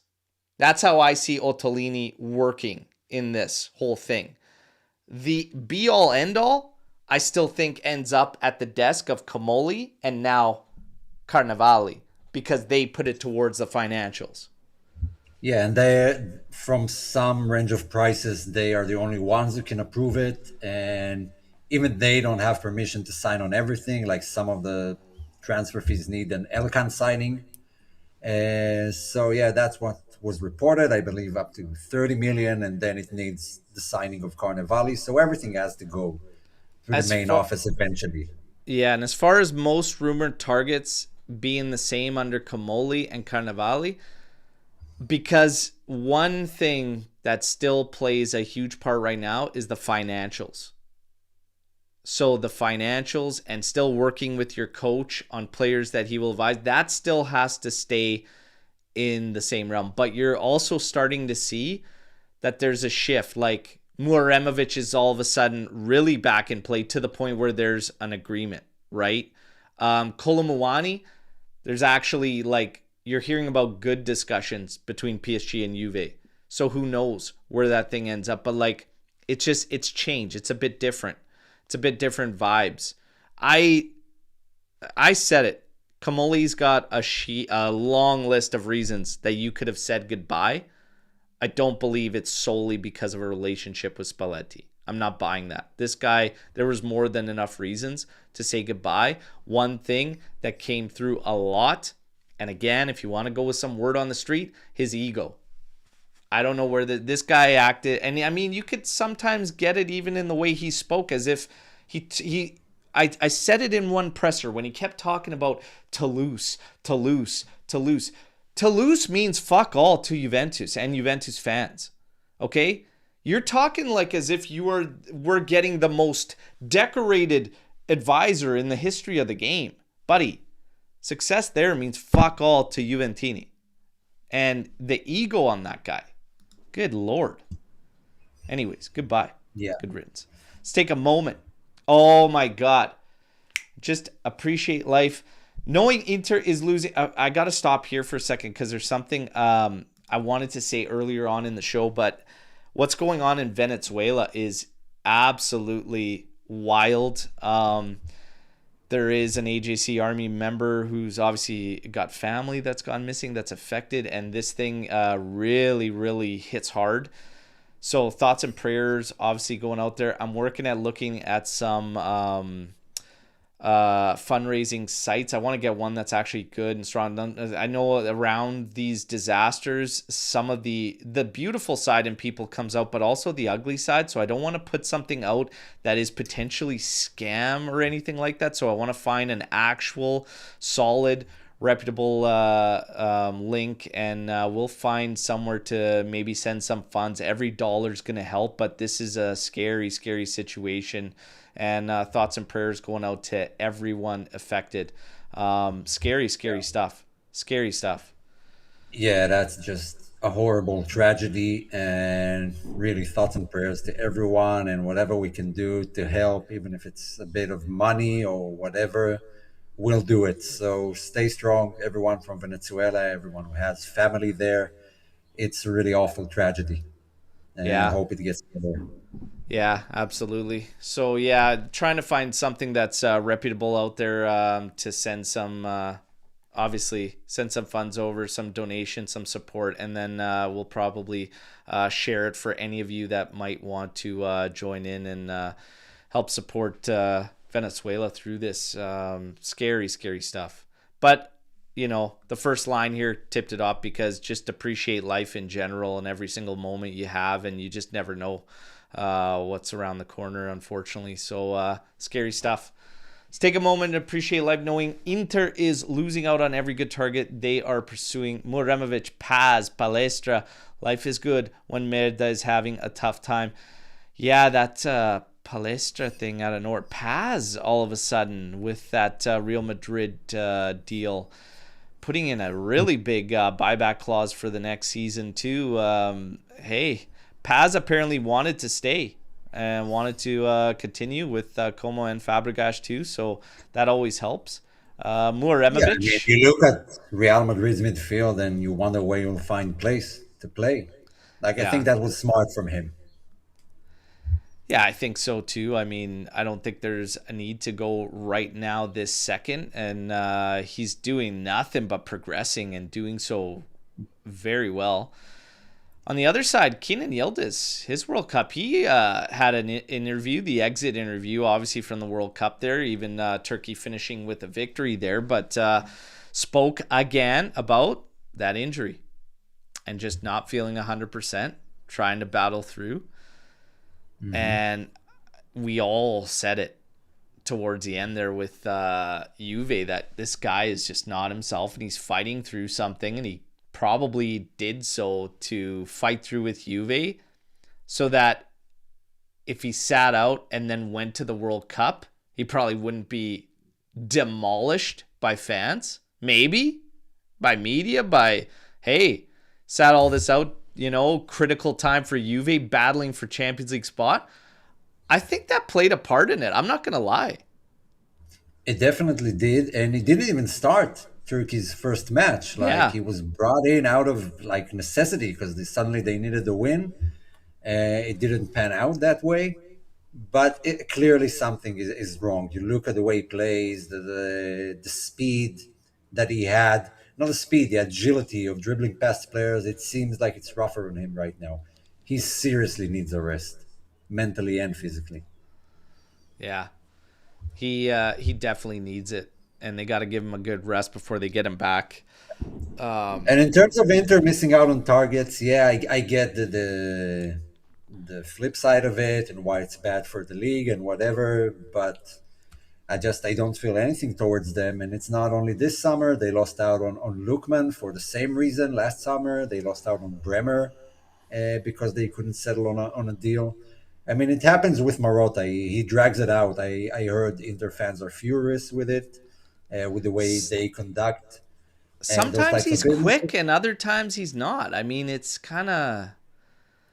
It's weird that you haggle over for a player like that, and I don't even think it's good for Italy, because how good were those, agents who went to the Premier League and wherever?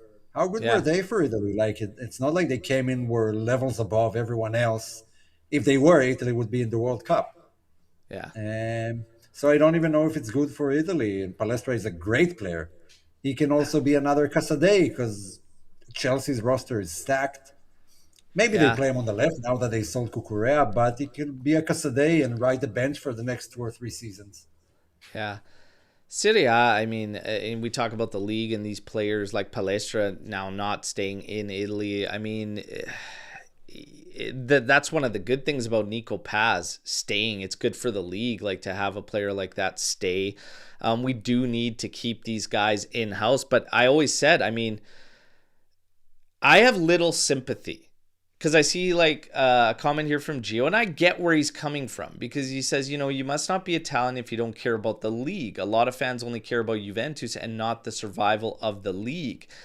There's a lot of things that... as much as I hate Inter, just specifically Inter. Well, here's the thing. There's so many layers to this. It's hard to fully support a league when the league has shit on your club every chance it gets, and with witch hunt after witch hunt, and you're not seeing the same treatment to these other clubs. So my hatred for Inter runs deep for so many different reasons, stemming from 06, but now over these past few years, it's like everybody's starting to catch up on all the bullshit that they get away with that just everyone seems to sweep under the rug. But if Juve were involved, damn well the treatment wouldn't be the same. It's hard to support that. It's hard to support a league that is so far behind that doesn't see or feel the need for change. And I gotta be honest, I'm a little concerned right out of the gate with the new hiring and his first set of words at a presser. When you come out and say, oh, we would have been in better shape right now if all these guys previously, including Agnelli, sold their superstars, they would have had money for those stadiums. Yeah, with no fucking players to fill them.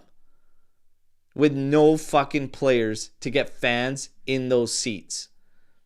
Like, this is the idea that they have right now, which is terrifying, is the Italian sides need to work out some type of profit share, some type of something that will keep these teams from just jumping to the deal for Palestra and sending them away, and realize what's the incentive for me to maybe take a little less to keep him in here so that we could keep the talent in-house. Meanwhile, infrastructure, like your stadiums are so far behind, it's not even funny. Mm-hmm. There's people that have come over for the World Cup that are looking at these stadiums in the state, even BC Place, for God's sakes, which is nothing crazy, but it's the Mecca for Canada, as it's 53K stadium and it's beautiful. They're looking at these stadiums like, holy shit.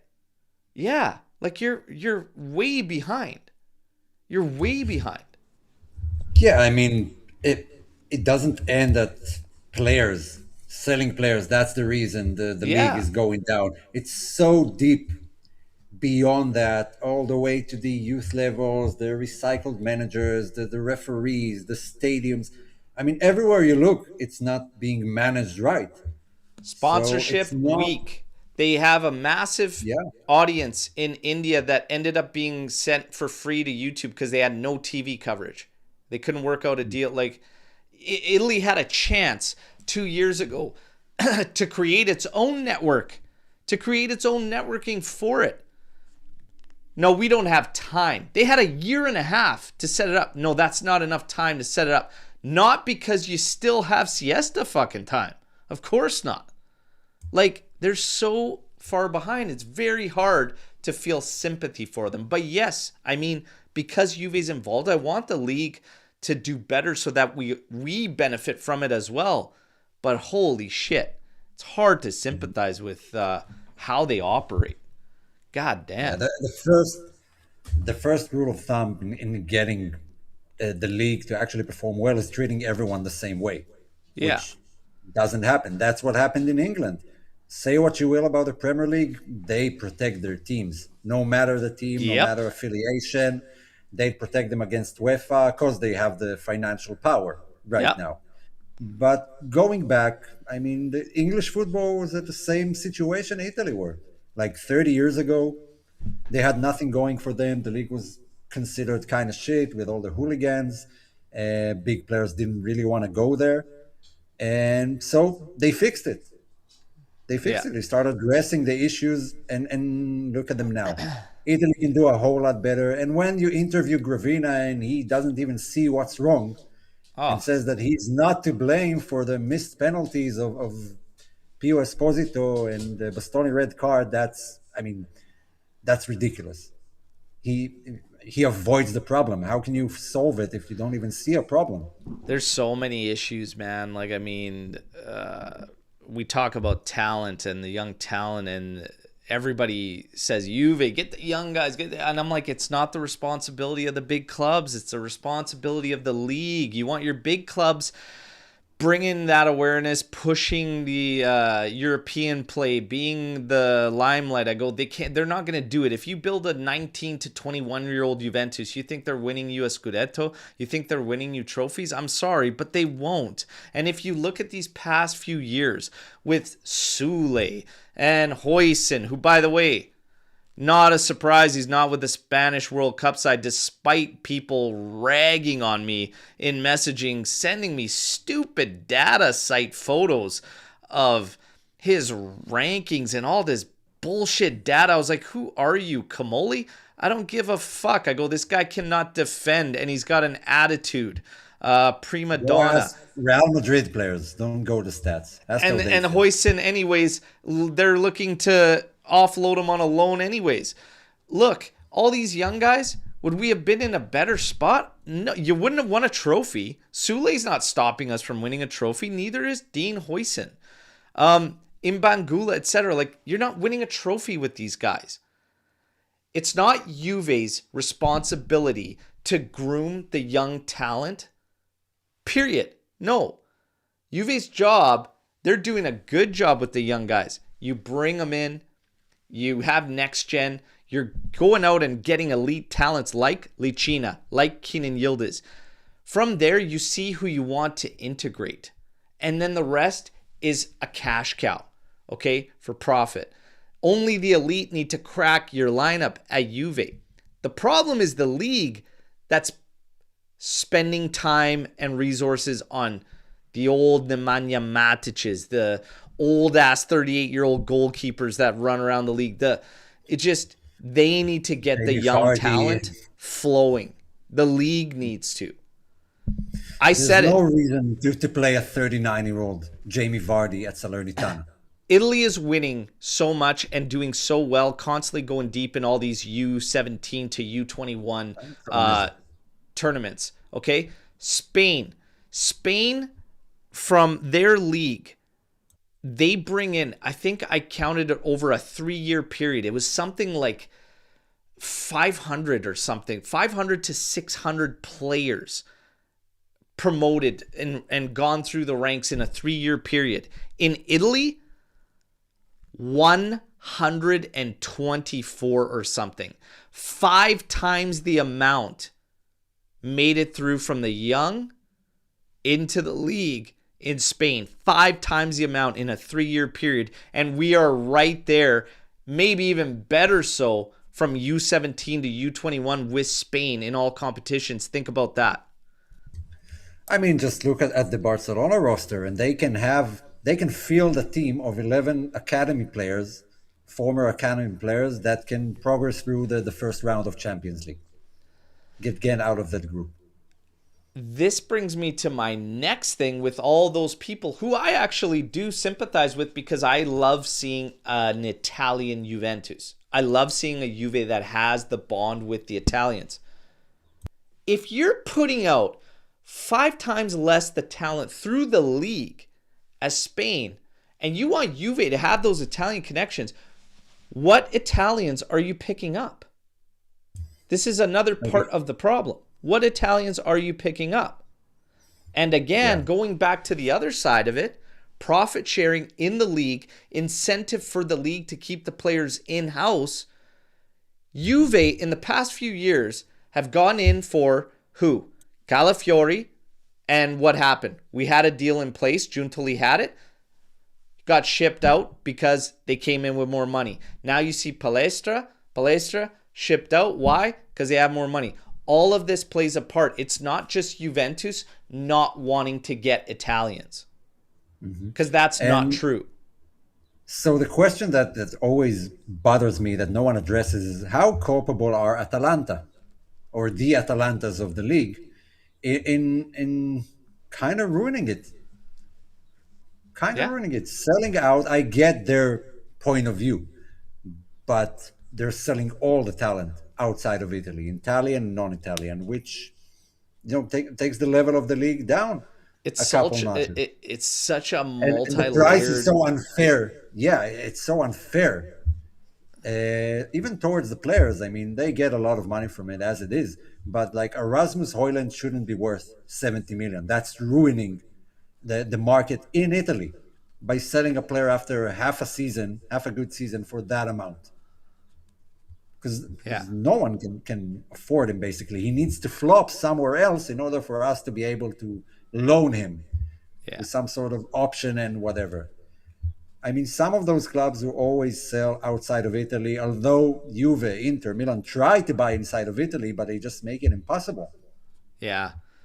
They have a hand in it as well. I know everyone likes to blame Juve for ruining the league, blah, blah, blah, all the other fans. Oh, no. It's all, there's so many layers to it, and there's so many things that the Italian league needs to repair and fix. It's a mess. It's a mess. I mean, you don't fix years of mismanagement just like that, right? Like, I mean, they have so many things to fix. So, let's see. 5 players that impressed you during the group stages of the World Cup. Yes, so I was impressed with I just can't remember the names because we're watching a lot of games and a lot of new players. So that striker for Australia, I'll get you the name. He came in as a sub. He really impressed me. Most of the Japanese team impressed me with their discipline, their chemistry, their respect for the players on the pitch. Just, I don't know, they're playing great. Specifically, Ito, the right winger, who was deadly fast. And I don't know why he doesn't start, but he impressed me a lot when he did come on. I have to get that Australian guy. But I do have to say I'm in the Middle East, so a lot of the games are very late for me, like 1 a.m., 3 a.m., so I don't get to watch all of the things. I have yet to watch a single Brazil match because just they're all very late. Yeah. I don't know. Honestly, I was a bit surprised at Coney for Canada the first 2 games before the broken leg, actually. I was surprised he was orchestrating so nicely in there, so he was a bit of a... Yeah, I don't know, because he had links with Juve, and I was like, nah, I don't know. But, man, he started off really good, looked really good. There's a player off, is it New Zealand? That actually is pretty sharp up top there, like a second striker, I think he plays for them. I can't remember his name, but I was like, man, decent little player. The Aussies actually have several players that impress me with their physical conditioning and pace is crazy how fast they are. Iran Kunda is the guy. Yeah. That impressed me. He was really impressive. I don't know, some of those guys. Australia had a few that impressed me. Just man, physical, the pace. I I mean, think they the had things that two I did. strikers, not just one, two that were both crazy Mhm. fast, lightning fast. Yeah. Um, I don't know. Yeah, it's hard now, right this second, because I'm impressed with the shows that I've been seeing from, like, obviously, uh, Yeah. Mbappe, Dembele, like the usual suspects. Haaland before, Messi has just been on the, like, it's crazy because you remember the discussions around Qatar, and this is probably it. You go out on top. Here we are 4 years later. This guy is playing in the MLS and ripping it apart. Absolutely ripping it apart. He's a freak. Mano Kone, Mano He's a Kone, freak. super impressive. Kessier Although we did impressing know about Gio. him. Kessier's played very well at the tournament. Kessier's played Yeah. very well at the tournament. I mean, it's a tough one because I was impressed with the Curacao goalkeeper, but I wouldn't like want Juve to sign him. He's like 40 years old, but he was impressive in a World Cup. Yeah, Uh, I'm trying to think of what team it was. This is a smaller team, but they had a center back that I was just like, oh my God, man, this guy is just an animal. Oh my God, who the hell was it? It's not coming to me, but I remember watching this game, and this guy was just a machine. Like, just a machine. It might come to me obviously, Brobbey, the striker for Holland, for the out of Netherlands. nowhere. Yeah, Out of this guy's nowhere. good. Is Zlatan better as a pundit or as a GM? Pundit, no doubt. Look, I can't take punditry seriously anymore. It's more about getting zingers into each other than actually giving an analysis of the match, which is fine. It's the in between, maybe if you want to just have a laugh and not go too deep into the match.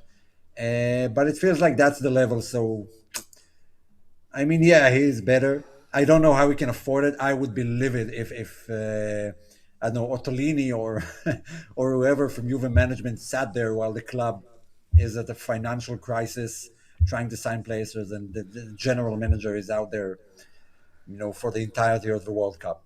He's better as a pundit. And number Yeah. one, I love the fact he's wasting no time taking shots at Alexei Lalas, who's an absolute mutt. So I love that. Love every chance I see it. But he breaks things down from I really like it, like the player's perspective all the time, like the player's perspective and people looking at things, how, neutrals or just through media, people look at things. He's always giving you the other side of it because he's been there. And I love that. So he's just like, yeah, it'd be easy to say this, but he's like, he's like, no, you see it as cocky, you see it as brash. He goes, in the end of the day, he goes, you need to be that way if you want to win. He goes, all these games are difficult to win. He goes, so whatever people are doing, people are saying, mind games, etc. He goes, yeah. He gives you that player's perspective, but he was always on the edge. He was always the guy that walked that line. And I love seeing a pundit do it the same way. He approaches the punditry as he did as a player. His punditry is brash, and it's like right there, and I love it. I love it. I'm done hearing the routine. Okay, yeah, it's the same old thing. Oh, he's gonna tell you this. No, he just calls it how it is. He goes cocky. Yeah, ignorant people see it or as cocky or ignorant or whatever. He goes, or arrogance. He goes, it's confidence. That's how confidence looks. I love shit like that. Love it. Look, we're living and breathing football every day of the week, all year long, right? There's not a single day goes by that you don't get updated on news or even watch a one football video. So it'd be very hard for a pundit to actually drop some tactical stuff that I haven't noticed, haven't watched. I mean, they're not renewing much in terms of analyzing the game.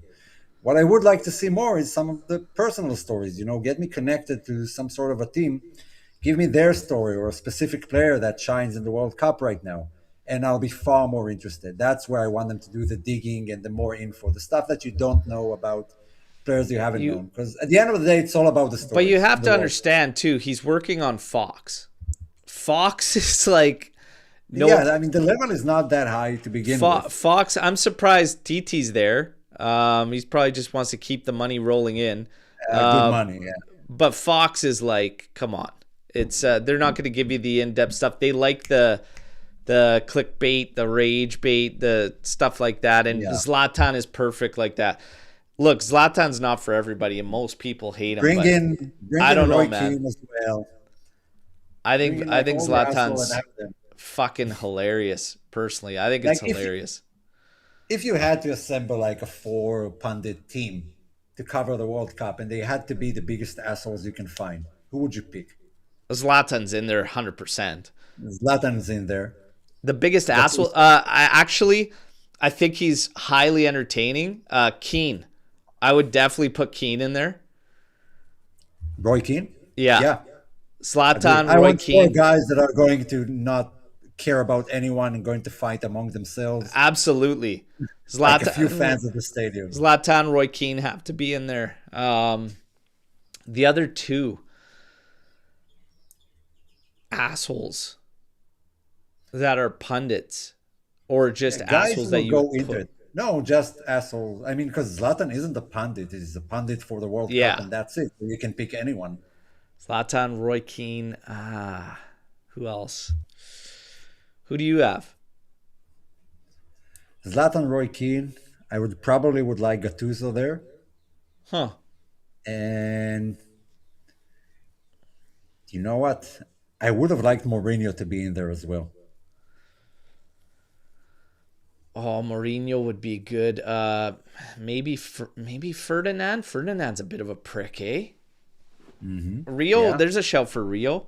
Cassano. Sergio Ramos. No. Get that idiot away from any mic in the Yeah. world. All he does is talk shit about Juve there when he gets a mic in He's in an his idiot. face. Yeah. Seeing the treatment and schedule of Argentina, it's safe to say now that FIFA really favorizes Messi. So they favoritism to Messi. Do you believe this? Not now. Not in this World Cup. They shined a light on that red card situation. I saw this blow up in the AJC Army chat, Yeah. which is open to members, by the way. So if you're a member, reach out. Let's get you in the private chat. But it popped off mean, it's about nothing this new. Messi I- favoritism. Yeah, but I heard it. I hear it all the time. I heard it as a kid. That Del Piero, the referees favor him. They wouldn't whistle that on other players and blah blah blah. Let me always just heard those let me arguments. bring it down. Do you think that if there's a questionable situation, and let's take Messi's red card scenario where people thought he should have seen red, do you think star players in that scenario get the leeway? And do you think if it was a different player, he gets sent off for that same challenge? We know the challenge we're talking about where Messi comes from behind, studs on the back of the leg there, the calf, Yeah. and rakes him. Do you think star players get the benefit of the doubt to stay and play for a major tournament? To some degree, yeah, I think to some degree as well. yeah. Yeah. I mean, it can't be blatant, and you know that Messi foul. You can argue about it. I get both Yeah. points, like why it should be a red card and why it shouldn't. Consistency. You gave it to others. Again, there's a mixture of cultures, different leagues, different continents, referees from leagues that things work different there. Like go to Argentina or Brazil, the refereeing there is a whole other thing from what we're used to in Europe. And so players kind of also need to know how to act on the pitch. And so, yeah, it's a very tricky one. I don't think it's just blatant favoritism for Messi just for him to win. But there is, in my opinion, favoritism towards star players in general. Yeah. And the crowd affects it as well, of course. If the stadium, if that foul happens against Messi and the stadium is full of Argentina fans, you're going to hear about it. So When the I referee first, kinda, here's one. When I first saw the image of Messi's foul, I thought for sure it was a red. Then I saw the clip, and it's at most a yellow foul. I think a lot of it comes to play in, same as you mentioned. I mean, consistency. What you see usually called will probably sway what you believe the call needs to be. But I mean, I think where they go with. I think they more so go towards intent and malicious. How malicious was that play from Messi? The reality is not very malicious at all. And worthy of a red would have been, in my personal opinion, pretty harsh. Pretty harsh based on how it all unfolded. But I mean, you see But you can make the case. you can make the case because there's been other calls, same thing in this tournament where I felt like, man, that Messi thing was actually worse than this. And this saw a more strict decision at the end of it. So it's Look, one of those things, right? We've been Italy fans. We all remember the 2002 World Cup. We know how blatant favoritism looks like. Yeah. I think if you're looking at this play, though, and you say, well, it's not very malicious, it's messy, it seems pretty harsh to take him out. But I think, like, if you had a different player there where you didn't really, like, understand the implications of taking him out for a game and seeing him suspended for another game, you're probably like, yeah, you know what? No, I think I am going to go red, whatever. I do think there's some degree of favoritism. It shouldn't be the case, just to make it clear. I'm not okay with it. It's something that happens. Yeah, Ronaldo gets a lot of whistles that other players wouldn't.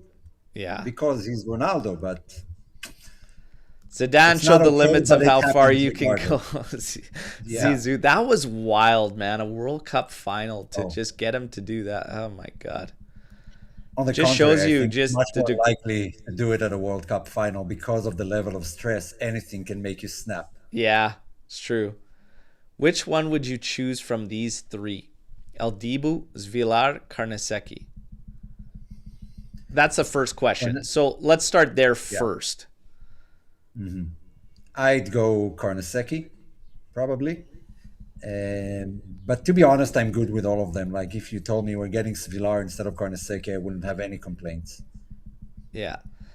If I looked at this in a vacuum, it's Carnesecchi. If I'm looking at with Juve's situation in mind, it's Martinez. Yeah, I think the question is in a vacuum in general. In a vacuum, Carnesecchi. Yeah. Just because more end game, longer career. Yeah, I mean, the numbers for Dibu are miles off the numbers for the other two. If we manage to get El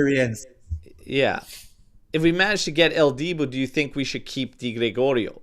I would. I would not. Honestly, I don't care which one of them. Keep Perin, keep Di Gregorio, as long as they're not the number ones. One of them will probably stay. I'm finding it hard to believe they'll sell both. I don't really mind who. Has there been a player during the World Cup tournament so far who we have never heard about before the tournament, but impressed you a lot and will be a good choice for Juventus? Oh, I hate tournament picks. I hate tournament. Remember who the hell was that one way back when that we were all of a sudden just linked with like crazy? He played for Russia. Oh, Golovin. Oh my God, man. It was just tournament pick, and they usually always suffer the same fate 9 out of 10 times. Yeah, that's the scariest trap in the World Cup. But I will throw this out. I think Gatti from Australia, I wouldn't mind Juve picking up. Mm-hmm. Yeah, there are some. I mean, we went through some of the names with the earlier question of who impressed us, and so there are some names out there. But let's let the tournament run a bit longer, see how they perform when the stakes are higher against tougher oppositions, and then I can have an even more solid opinion. But there are some players that I would take for Juve, absolutely. Yeah, Gatti for me is one. Now, let's keep it moving. It's time to accept that the market is broken.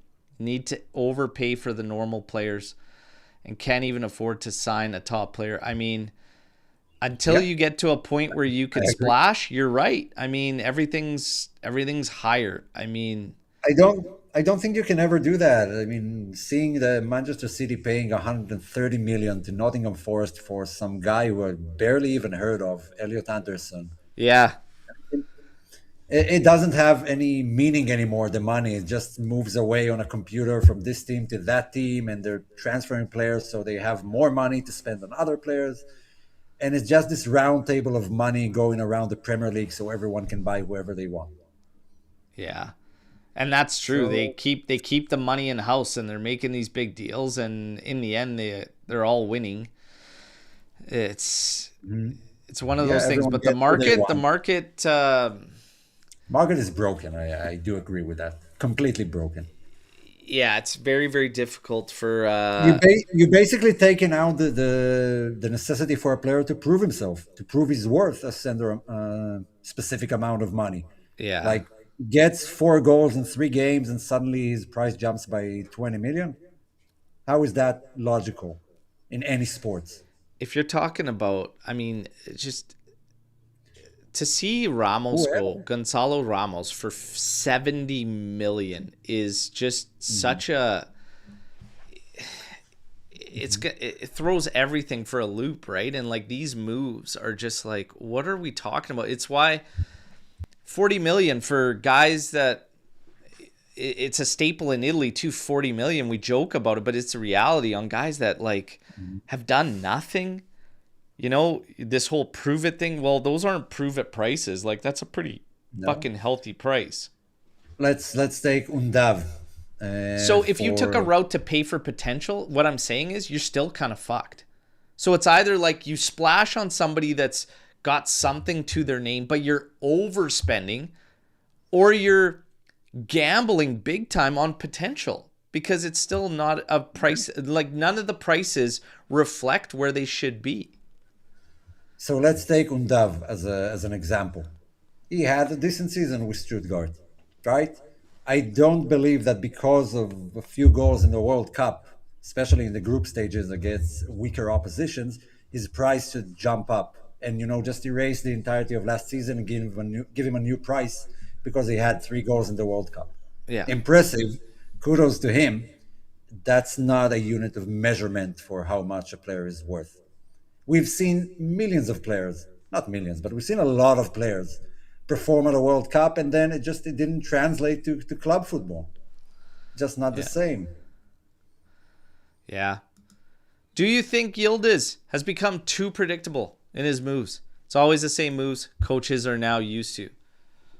No, I I think don't he's think not it's as the moves. explosive Yeah, as he is and yeah, as exactly. agile as he is because of the injury. I don't think it's anything to do with predictability. Yeah. Messi does most of the same moves. It's just the agility in which he does it that makes it impossible to stop. And that's where Kenan lost a step later in the season and in the World Cup. Yeah. I think he's just lost a step because he's tried to push through. And Yeah.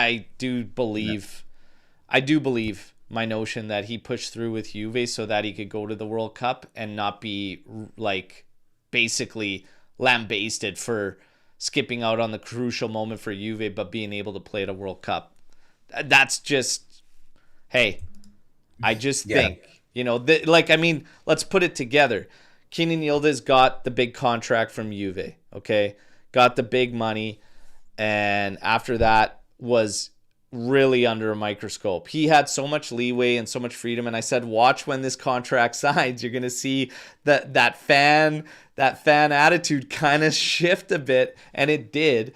And then you start hearing about the knee inflammation and everything and playing through. And then we hear about the World Cup. Oh, he's not trying in games because he wants to go. Well, no, I think, you know, it's just all he could do. I think he grinded it out so that his desire to make that World Cup and play for his country, he wouldn't be lambasted. So he tried to do it all. And in the end, might have been the worst idea possible. But hey, it is what it is. I would, I for mean, me, speaking for myself, I would have probably done the same thing.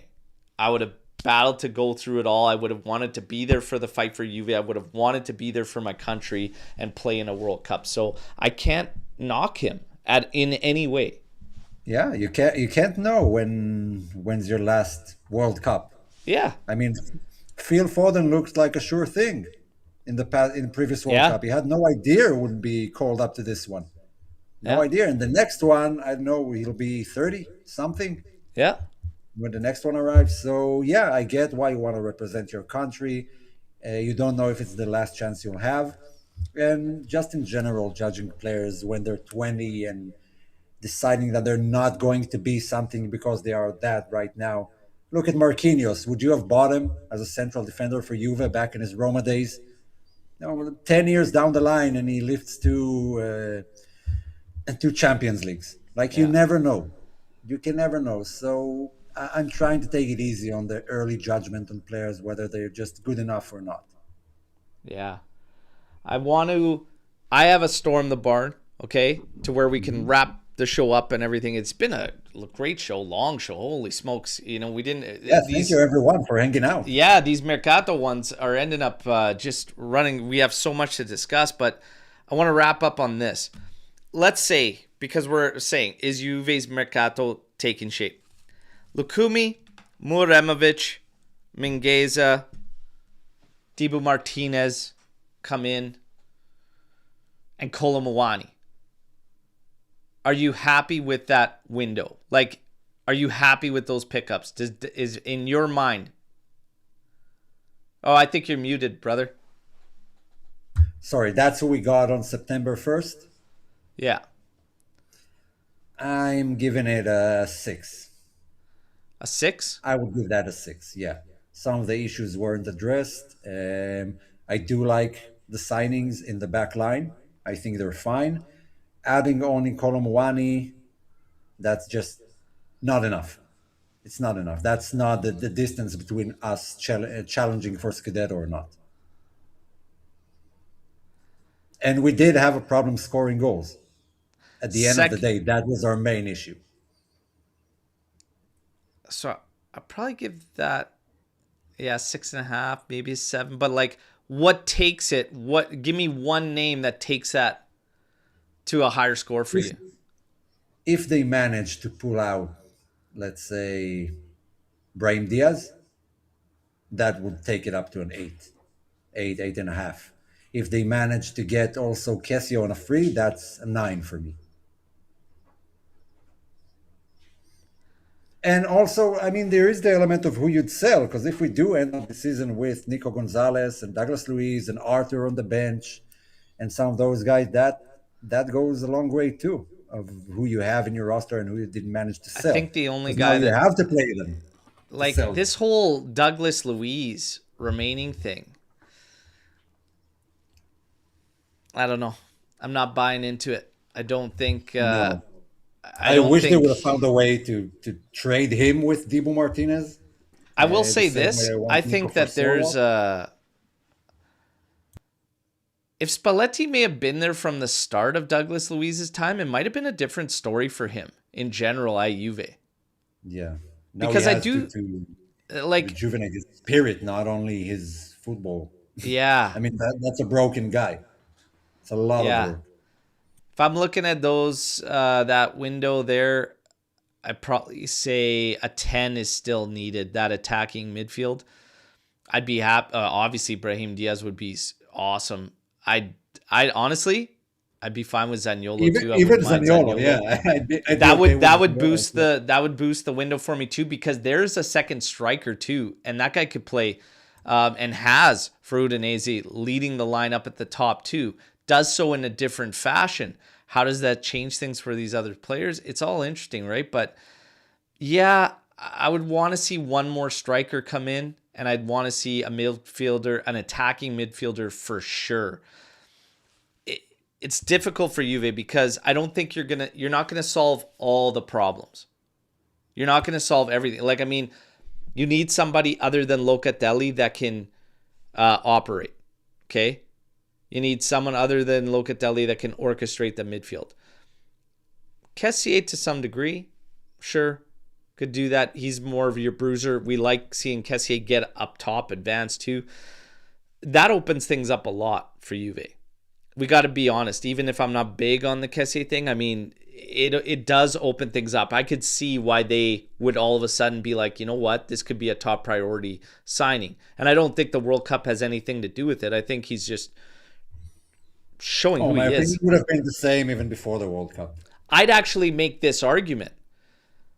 I feel better now, and I don't like tournament picks, and I don't like World Cups picks, but I would feel better now because I haven't known where this guy is when he leaves at a prime moment in his career to jump on that money and go to Saudi. I said, I don't watch that league. I have no idea how this guy's doing, but watching him in the World Cup actually makes me feel confident if Juve were to sign him. because I'm seeing him play very reminiscent to the Kessié I remember being in Serie A, being a handful. So I was like, good. I got a good feeling if they did that. A name like Kessié would go a long way, and another striker would have to be seen in there. But I think an attacking midfield is a must for this side. I mean, if the name is Goodmanson or I don't know, some of the other low profile, just keep McKennie. I believe is better than them and don't need time integrating. You need someone to improve on McKennie. Yeah. And McKennie, we didn't set the bar way high, but he still has the goal contributions and to someone who can give that added value. Yeah. Either assists or goals, but he needs to improve the attack in general. I don't believe a Goodmanson does it. And I still stand firm. There's more targets I'm okay with than targets I'm not okay with on the list. So that's one positive to take from here. So let's see how it all plays out. Again, hey, rumors. Mercato, I got to address this too as we sign off. Because people I got to remind everybody, it's silly season. And it opens in 2 days. It's really going to get silly. Take everything with a grain of salt. There's people jumping on the videos, the update videos. They're like, these are just rumors. All these rumors are bullshit. Well, I remember hearing that about the whole Spalletti-Comoli conflict, and here we go. I remember, it's Gazzetta. They just want to create havoc from... Well, here you go. Listen. I mean, we all remember Dybala is going to sign. Where there whatever. is smoke, there is fire. That's the ultimate thing to believe. Now, the details can always change. And sure, not all the rumors materialize. I always say the same thing. If you want to follow the club day in, day out, and be that diehard, I mean, you got to have the stomach for it. Some people don't have the stomach for the Mercato because of all the rumors and, whatever. You can't also expect everything to play out because there's way too many factors. And things change like this, and there's so many moving pieces. Just have fun with it. Just take the rumors, take the news, take the reports, have your fun hypothetical discussions, but you got to be able to not take it to heart. And as I say, there were a couple days there where, and I do have some concerns about this window. My concerns are around Carnevali. Will he do favors for Italian teams? And again, Beppe Marotta, his buddy, that's where I'm concerned. When I start hearing names like Fratesi, Goodmanson, I start getting concerned. But there's still a lot of names that I feel hold this team. So again, am I concerned? Yeah, but I'm not going to ultimately judge until we see pen to paper. So let's see. Because now all of a sudden we have Muharemović on an agreement. I've said that's a no-brainer deal from day one. Bring Tarik back. Also, the fact Juve has to look at players, even players we're not going to buy, but they're asking around. The fact that Juve asked about, let's say, a Retegui doesn't mean they're going to buy him, doesn't mean they even talk to his club. But if it is reported, we're going to talk about it, about the potential. And I mean, if we do a show based on solely official news that happened, it will be very short and very boring. Because nothing happened. It's all about the discussions in between, the hypotheticals. Do you want this guy? What that would guy you do? That's where it becomes fun. That's what I do on FIFA. I imagine a certain Juve and I work towards it. That's what makes it interesting. Usually what it does too, and it should, is give you an understanding also of how difficult it is to be in their shoes. To make, like, we're talking about it here, having fun. Like, you're at your place, I'm at my place. Okay, fuck whatever we see. I would make this deal, whatever it goes sideways. Hey, it is what it is. These guys are actually making the calls. It's their livelihood. The job's on the line. And they have to take all the heat. Yeah. Listen, it shows you how difficult a spot that they are in, right? But also the amount of bureaucracy it takes to make one move. Yeah. Papers, money, angels. It's not something that happens overnight. Maybe Chelsea can pull it off overnight. Juve can't. I'm sorry. That's the reality. But we do want to make it interesting. We do want to ignite the imagination. Oh And yeah. that's the way to do it, because otherwise, where do you draw the line? Do you report only from Nicola Schira and Fabrizio Oh my Romano? God. Basically, take everything with a grain of salt. Let's have fun with it. And Let's see where and it we goes. do filter out the really unlikely unknown sources. We do filter it out. We're not Oh going yeah. into like Juve are interested in Nico Paz. I saw that going around a lot. We didn't even bother. It's not realistic. We know Juve are not going to pay 60 million for him, No. and they can't outbid anyone. So Not just unless it's you not say goodbye really. to Kenan Yildiz. Yeah. And a lot of So fans said they'd make that move. There's your hypothetical. There's your discussion. Hey, is it bullshit? Yeah. But there's your hypothetical, and here we go talking about it. So it's funny because it's all the same. It's all relative. And what the media does is also kind of an extension of what fans do. So here we are. Take it for what it is. Have fun, everybody. Enjoy the rest of the World Cup.